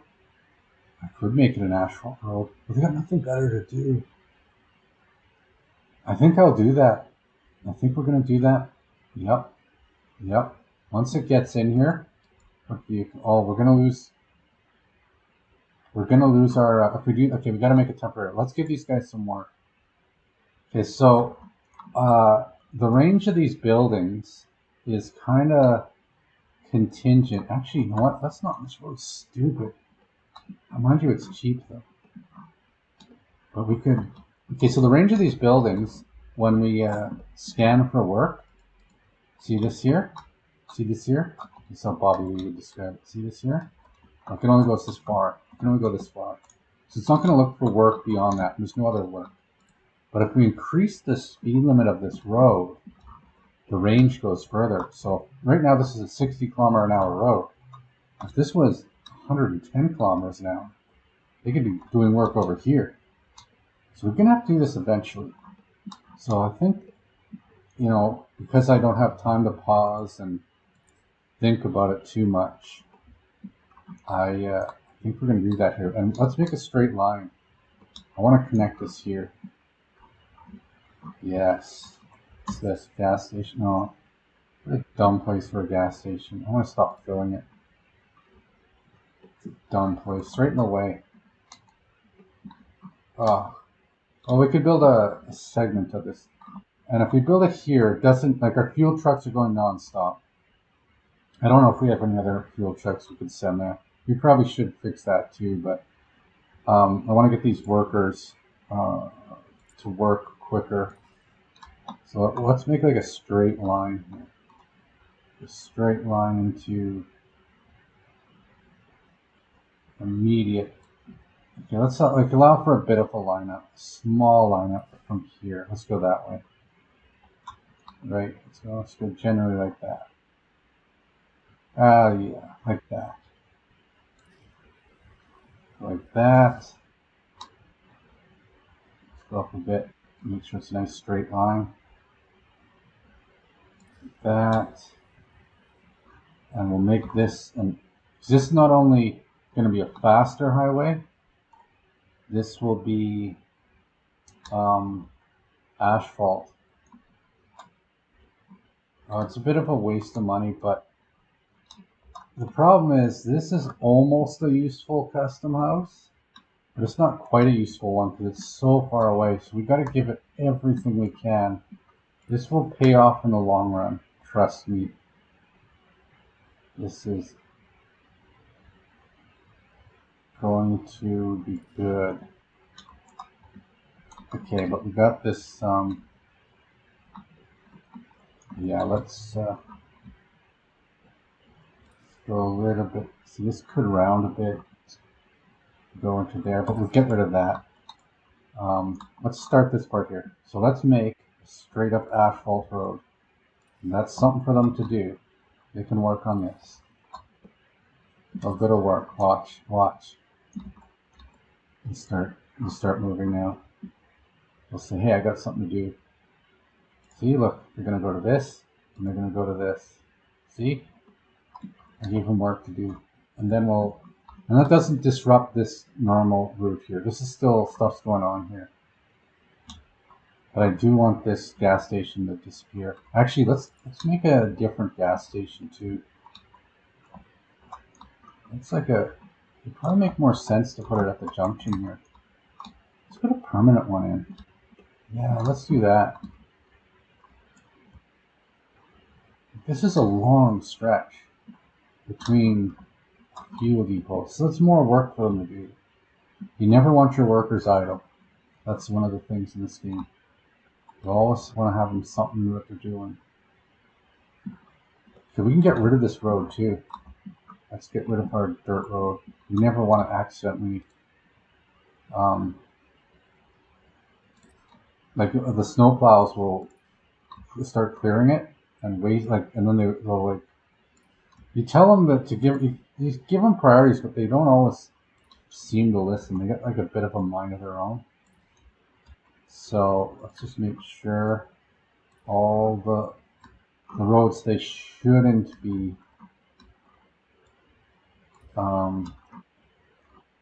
plowing.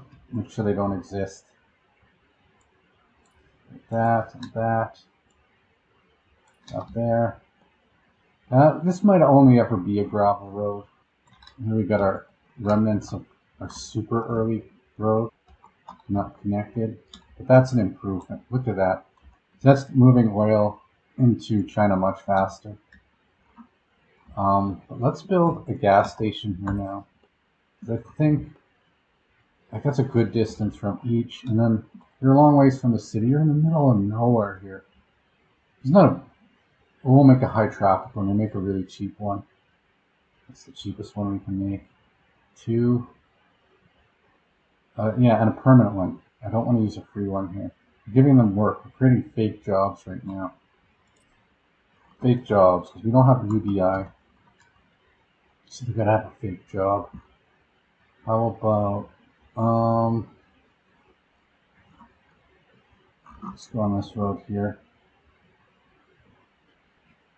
Like there could be houses around here. This could become a pocket. I think this is Seattle. That's what we have here. It's not gonna be a big city, I don't think. Is this Seattle? No, it's Portland. Where's Seattle? It's over here. So make a permanent gas station. So that'll give the construction workers. Let's see if can China reach that? No. No one. Wait, sorry. We got to build the road first. It's a bit of extra work, a little bit of extra gravel to get there. Can China reach that? It could. We'll give them some work here too. I want to create some permanent gas stations throughout the world here because this one should be getting built. Just need some workers. Okay, that won't be a big deal. Yeah, let's send the Bulldozer all the way out there. You know what? Can we move that Bulldozer to over here to build this? I think it might. Yeah, let's go over there. And then it will. Yeah. And then we'll make that asphalt later. Actually, just to make it clear, I want to. So this will. I'll upgrade this one to asphalt. So we're only doing that for this little bit here, just because that's such a. Like I don't want to build a parallel. I just think a straight line's worth it. After here, it's kind of straightish. It's not as crooked. So we can tolerate this. So this will all upgrade to asphalt. So, but in the meantime, it's going to actually need to have mud. And I think they'll intersect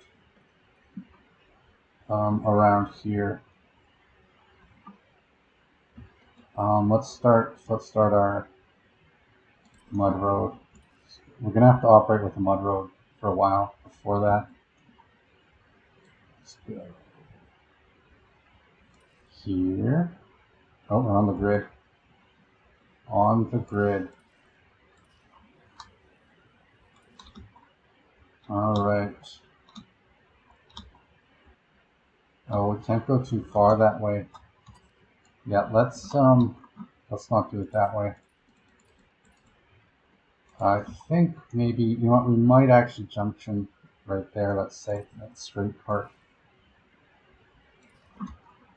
And this will be our temporary highway while we're building our asphalt highway. Let's go here. Like this. Keep going. All the way up to there.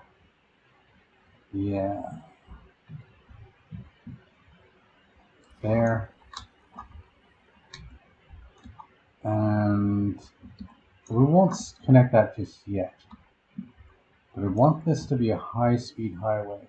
Like, I don't know what else they can build, and by extending the range, we can start getting to work on projects in San Francisco. So let's get them, make that asphalt as soon as possible. The vehicles themselves out there are not even that fast, but they can't scan the range. Actually, I don't even know if I'm not necessarily sure they'll be able to even scan it. Either way, if they're going to do work out here, they should do it as fast as possible. And we got tons of rubles, so we'll see if that works. But that's just sort of a reminder. So once that becomes an asphalt road, we definitely will have vehicles in the future that will be able to go max speed, although we might have to manually assign the projects at that distance. Maybe we'll move the construction office up. You know what? It probably makes sense. Yeah, that's what we'll ultimately do. So we'll move the construction office to this area here. And then it will be able to find projects, and then it will just go to the border here to get the goods. So we'll just keep that in mind. Actually, maybe we should do that right now. Let's put these vehicles in a temporary depot. And let's move that construction office. It's catching us to go. Hasn't been a single pause this episode. I'll see how this works. If action-packed is more interesting than a normal episode, so be it. Though I did babble a lot in this one. But again, there's shows, like, that's what they do. They just yap. They just rant. That is the show. You don't get a virtual mini world to look at. Okay, hold on. Go here. You don't want that one. So we're going to demolish this construction office and put it closer to San Francisco. And they'll build this highway in the meantime. So let's see. I think there's a bulldozer driving this way. But you can't bulldoze. Where's he going? That's crazy. So you can't bulldoze a construction office until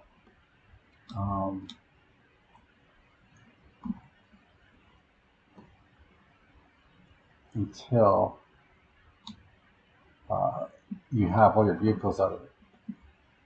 So we gotta find all our vehicles. And even like it just shows 3 in there, but we know this one was assigned to it. So this one also has to go over here. This has to go there, and then we just gotta find our bus. So you can't demolish it. It'll, like, if I try to blow it up, see, can't demolish. We gotta find our bus. Our bus has to. Where's the bus? The best way to actually find it in these situations is to select the bus and then just go figure out where it is. Whoa! What's it doing? No wonder this is. What is going on here? There is a glitch in the matrix. I don't even know where we are on the map. What happened? Unfinished high voltage? Where is this?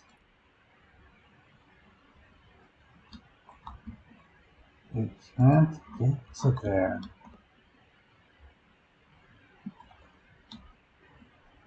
Oh, road. Oh my god. We took out our roads and it found another way. Found a back door. So it couldn't get into that zone. So it went. How did it even do this? Okay, so it found. Didn't go this way. I don't think this is currently connected. Or maybe that is what it did. I think there's some disconnections here. And it's going all the way around. Okay, well, I gotta stop that. I don't even know where it is now. It's over here. Here is something. Oh my god. See, this bus is completely out of service right now. Like it can't do any other work because it's that's what happens in this game. Just dumb things like that. Oh, we'll send it there. Now I think I can bulldoze this. And then we'll take care of this here, and we'll set up. This will be the new construction office out here. And then we'll buy a gas station too. I think this here is a good spot. We're gonna make a construction office. A free one, of course. I think around here, maybe. Yeah, we'll put it on the side of the... Again, these small ones, they move around regularly. This isn't that unusual. We'll assign Russia. So it's effectively going to do the same thing, except it will find projects in San Francisco. And then we'll use this change workplace for all. And there we go. And we'll set the scan range to max. So now we're getting some projects around here. Start doing.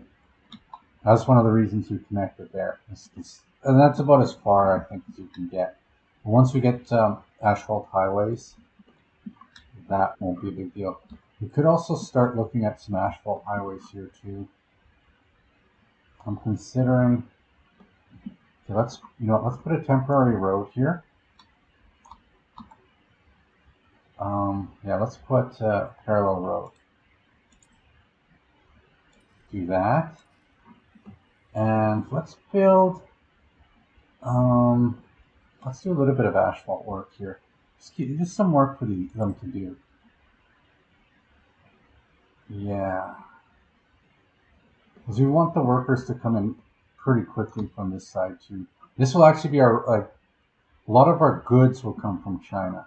Because it's the closest Soviet bloc. Okay, dare I do that? Yes. That's asphalt, I think. Doesn't look like it. Let's see if that works. So they can go around that. They can build that. So you don't want to necessarily, like let's say they need gas during construction, right? They still have access. So I like to do it in like segments at a time. And then they're not kind of overdoing it. Just something for them to do. Let's check on what's going on over here. Do we have electricity yet? Well, we're getting the transformer built here. Maybe that'll be like see if this episode, if it can be done in this episode, where it's actually starting to recycle our gravel. But, this doesn't have any. So, yes.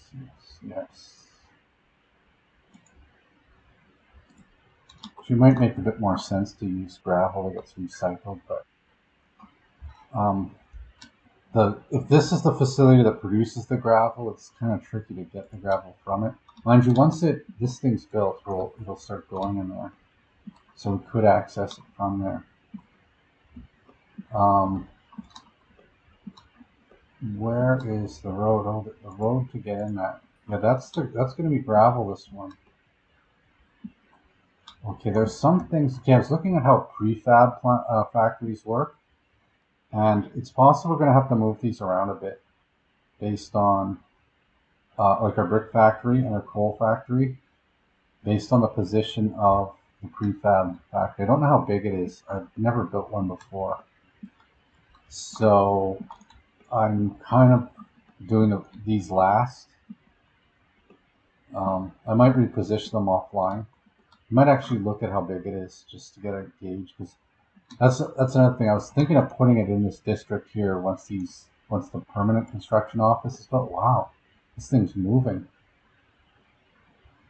Yeah, maybe we could add when this is done, you can maybe add a few more machines to speed things up a little bit.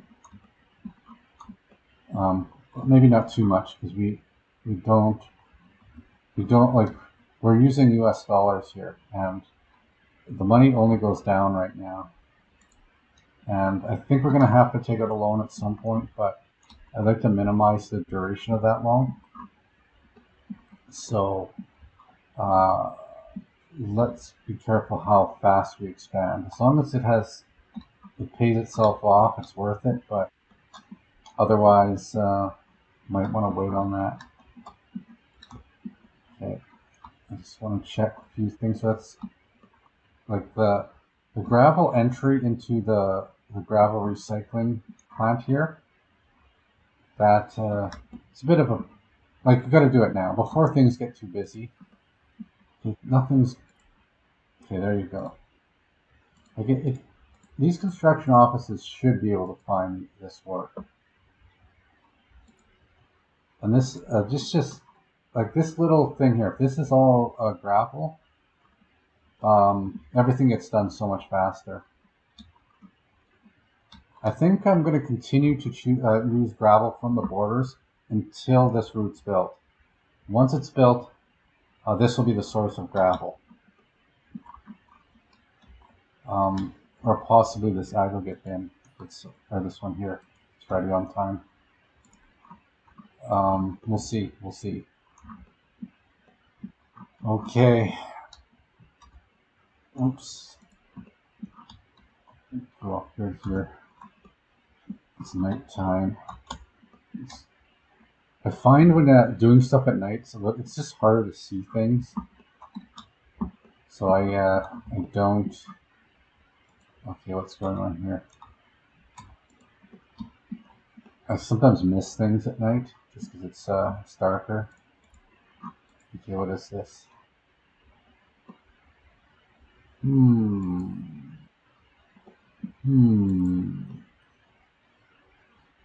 Yeah, I think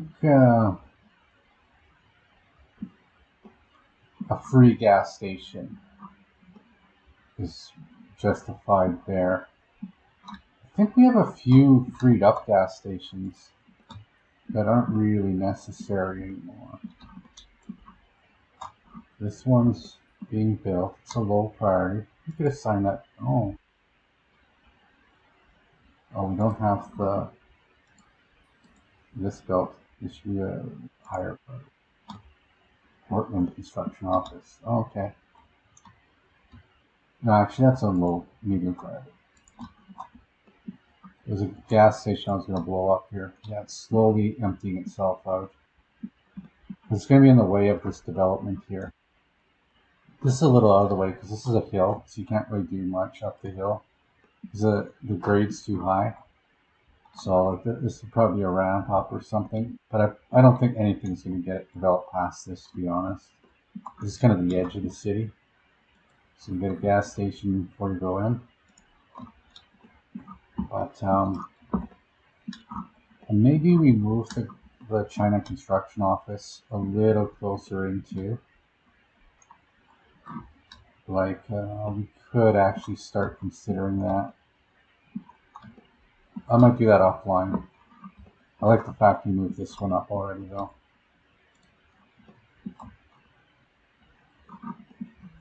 Let's see if the bulldozer turned around. Oh, it didn't. I assigned everything. It goes there. Does it actually have to be in the facility before it goes? That's crazy. Why isn't the dumper going?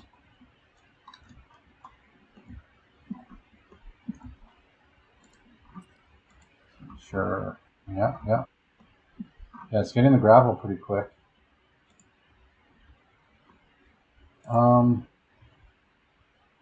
I wonder if we have another distribution office. Let's see. I don't think we do, though. Pretty sure. Oh, we do have one. See, I wonder if we should build another one, because we're not keeping up with the fuel deliveries. This is still not fast enough. It is costing us money. I think we're not. Okay. We are making a lot of rubles in this game, but we're not making enough dollars. And whenever these stop, we're losing money. Although this is a big upgrade, though. It's nice to get. Let's see if there's any other kind of vehicle we can buy here. Maybe we'll add another distribution office. Maybe right here. This will be a little hub. Let's see if we can put one in here. We'll add some. Yeah, we'll add some more. I think this is a good business decision. Good and rational. All right. That. Like there looks okay. And we'll click up from there. there. And probably go to China. I think this is a little closer. For now, at least. So they'll load, and they'll unload in China. Let's see if we got any good deals on oil vehicles. I'm not even going to look at American vehicles right now. I can't spend any more US dollars. It's getting out of hand. Oh, we got to use. Okay. Okay. 44. It's 2 years old. We can repair that. Yeah, there'll be a point where we might have too many of these. And as such, we can send some to go get repaired. Send that to our distribution office. And we'll add, let's add one more. Actually, there's some better ones that are coming later. Let's see how we're doing here. Like, it's almost keeping up. Let's just add the one for now. Because I know there's better ones. There's ones that can empty the whole thing in one load. So, let's just, one's better than nothing. We had a spare distribution office. We could put a bigger one there later. And again, this could become, I think this is going to be a refinery here in the future. But we've got to have our other things built. Let's see if we can be recycling gravel for this episode here. I'm going to see if I can do a little shorter episode, maybe closer to the 2 hour range. A little over 2 hours here in the raw recording, but let's see if, yeah. We need electricity. Electricity big time. We got the parts.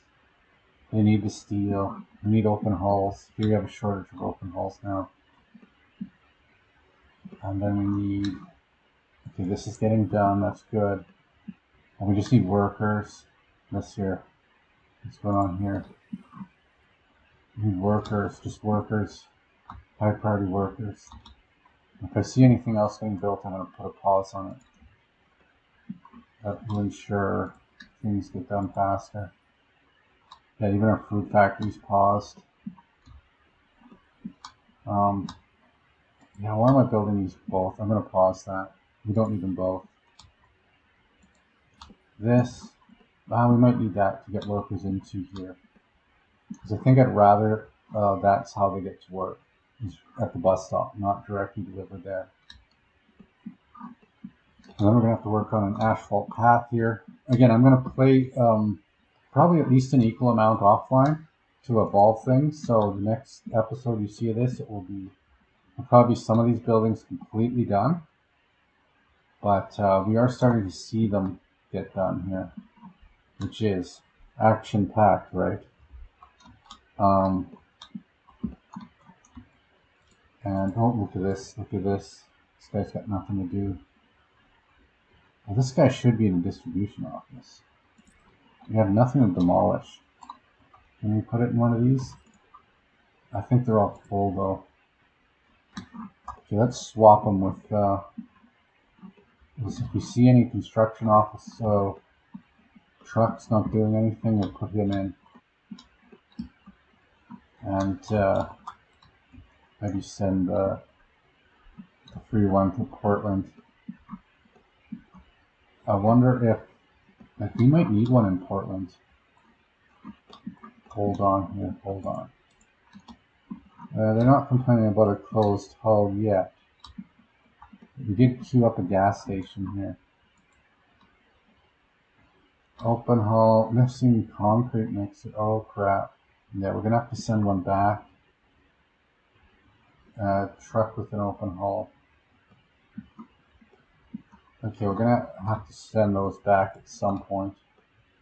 I guess we won't build our lumber. I'm gonna have to look into give it a bit more thought where the lumber mill goes. But everything that was kind of a thing if I didn't have anything else to do. But we're still dealing with making sure these people They're always working, always working. This is the game. This is actually, you know, a lot of it's planning, and then a lot of it's just dealing with your plans, making sure they execute and you don't run out of money. But we are going to run out of money. We are going to have to take loans at some point, I think. Pretty sure of that. And but hopefully we start making money to exceed the interest, and we'll ease up with our development at one point. I really do want to make sure we don't box out our space for a prefab panel here, because I want to do I think a lot of buildings in this area are going to be prefab. We're going to have a lot of tall buildings. It's going to be very, like, I don't know if we're going to make the buildings as big in San Francisco. We'll probably have a few tall ones, like maybe super concentrated downtown, like as tall as everything can be, but then after that, just sort of, you know, small houses. But because we have this elaborate freeway and everything in here, and so much real estate, I think we're gonna make a big city here. Just right now, the traffic is very light. I know when I was playing the campaign, the traffic got quite bad at points. Like it was bad enough where because it didn't have realistic mode traffic lights, so they were just driving through each other magically. But I think if it was realistic mode, it would have been complete gridlock the way it was set up. But there's so many mistakes in that world that, you know, this is, you know, second time at realistic mode, and I've only played the game, I guess. This is like the fourth world I've built. Like, campaign 1, campaign 2, and then 2 realistic modes. That's my history of this game. And yeah, you learn. Like obviously campaign 1. Like if you just start playing this game, you're gonna be awful at it at first. Like just you'll do dumb things. Sometimes it's like, you know, when you see someone else do something, it's not necessarily as easy until you actually try it yourself. It's always easier to be a critic than, you know, always point out. It's easy to point out the mistakes, but sometimes when you don't notice the good things, that's the difference, right? That's the distinguishing thing between someone who knows a little bit about something and someone who doesn't. But there are people who proudly point out the mistakes you make and assume you won't notice they don't do anything. But some of us notice that too. And then you crap on them, right? And that's what you're supposed to do. You know what I'm going to do here? Okay, let's put, what are they doing? I'm going to put a little bit more gravel here. I want this to go far enough that I can put a no plow sign.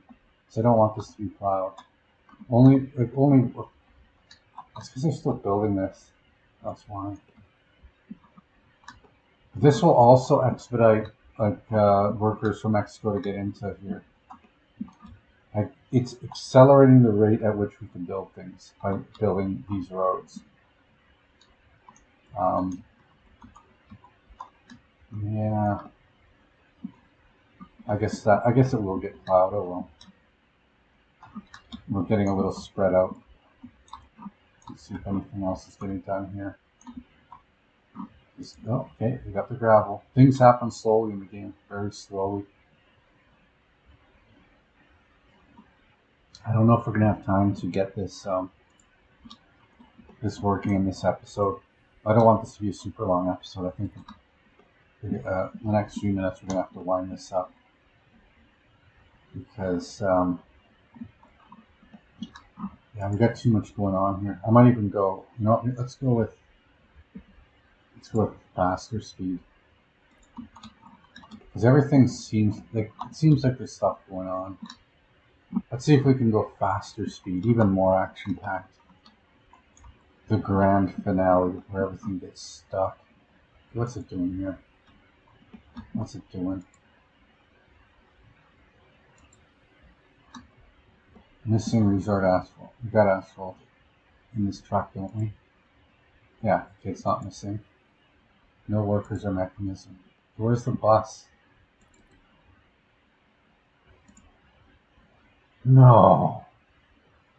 Oh my god. Let's go back to normal speed. I didn't pause it, but why are they doing this? This is insane. I don't even know where we are. I gotta basically block every road that goes out there. Because this camp is so stupid. This happens.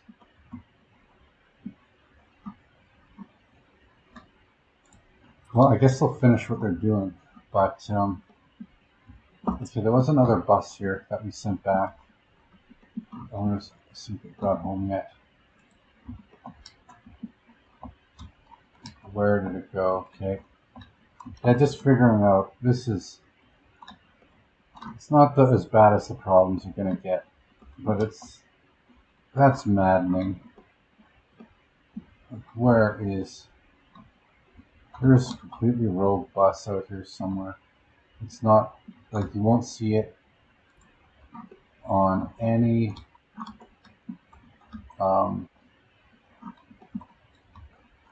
depot or construction office. It just went out here and it went in the weirdest direction.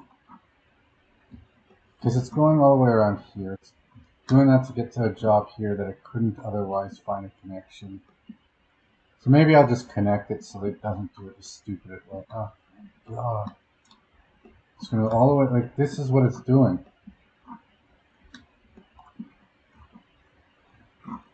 Because it wasn't connected here. There's no other connection to it. And it was assigned this project, or one of these projects here. I think it's this one here.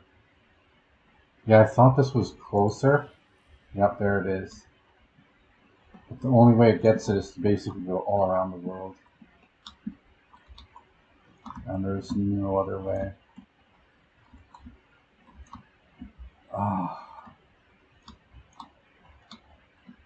Okay, let's see if we can. Let's do something about that. Okay, you know what? This road's connected. All this is connected. I don't want this to happen again. Okay, let's put an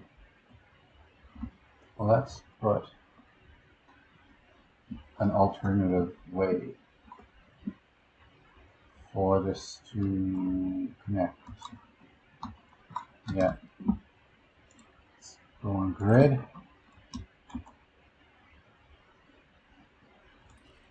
Find the grid location. Actually, I think we want to go 5. That's at the standard 1, 2, 3, 4, 5. There.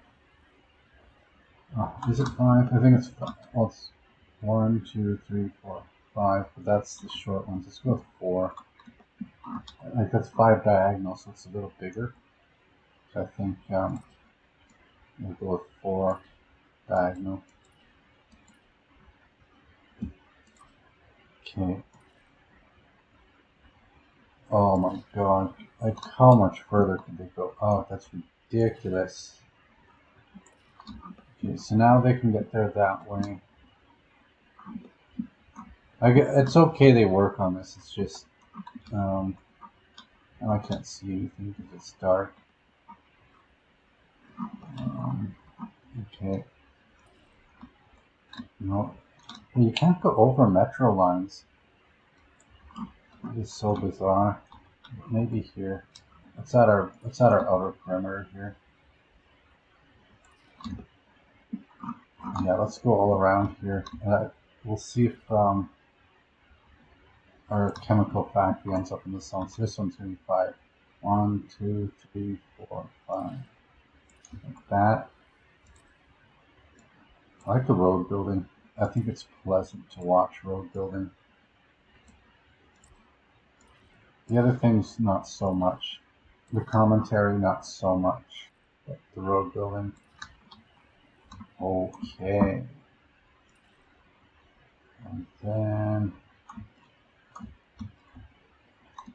yeah, let's go. Okay, we can't go up there. Let's go around here. Oops. Oh, there you go. Perfectly straight. Go like this. And this way, they shouldn't really be going this far out, but that's just temporary. We'll bulldoze all that later. Just so they don't do that. Now they can get back. And if they go out there again, next time I'll just go down this road and like this. I think we sent one of them back, so it's not even going to get there. It's going to show up in one of these depots. But it's a long ways away. On these workers, they've got nothing to do. Economy's getting worse, mismanaged by the top because they don't give a crap. They just want money for themselves. They make all the decisions and aren't part of they're a decision maker, but they're not the consumer of the product, so they don't care.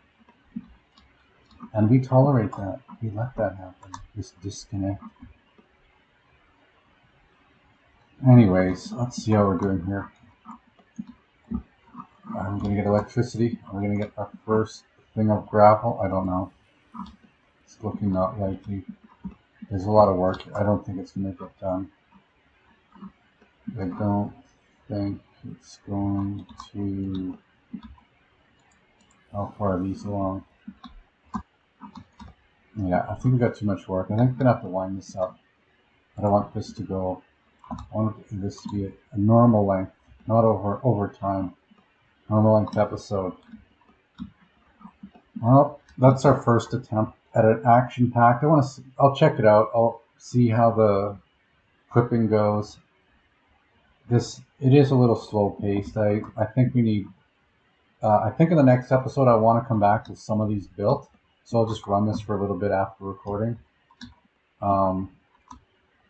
And we'll start working on other projects too. It'd be nice to have this big construction office ready too. This is getting close. I think we're gonna have to wind this up. Whole episode done in real time, no pausing. Not too much chaos other than bizarro buses and plenty of rants, plenty of words of wisdom in this episode. Plenty of nonsense too. Plenty of everything. So just let me know what you think. If you got any suggestions for episodes, what you want to see more of, what you think should be done in our city here. Any questions about the state of it? I know not everyone's necessarily going to watch the entire series. You might just watch one or two episodes, and there's probably some things that were missed out. Just let me know in the comments. And hope you enjoyed it, and I guess I'll see you next week.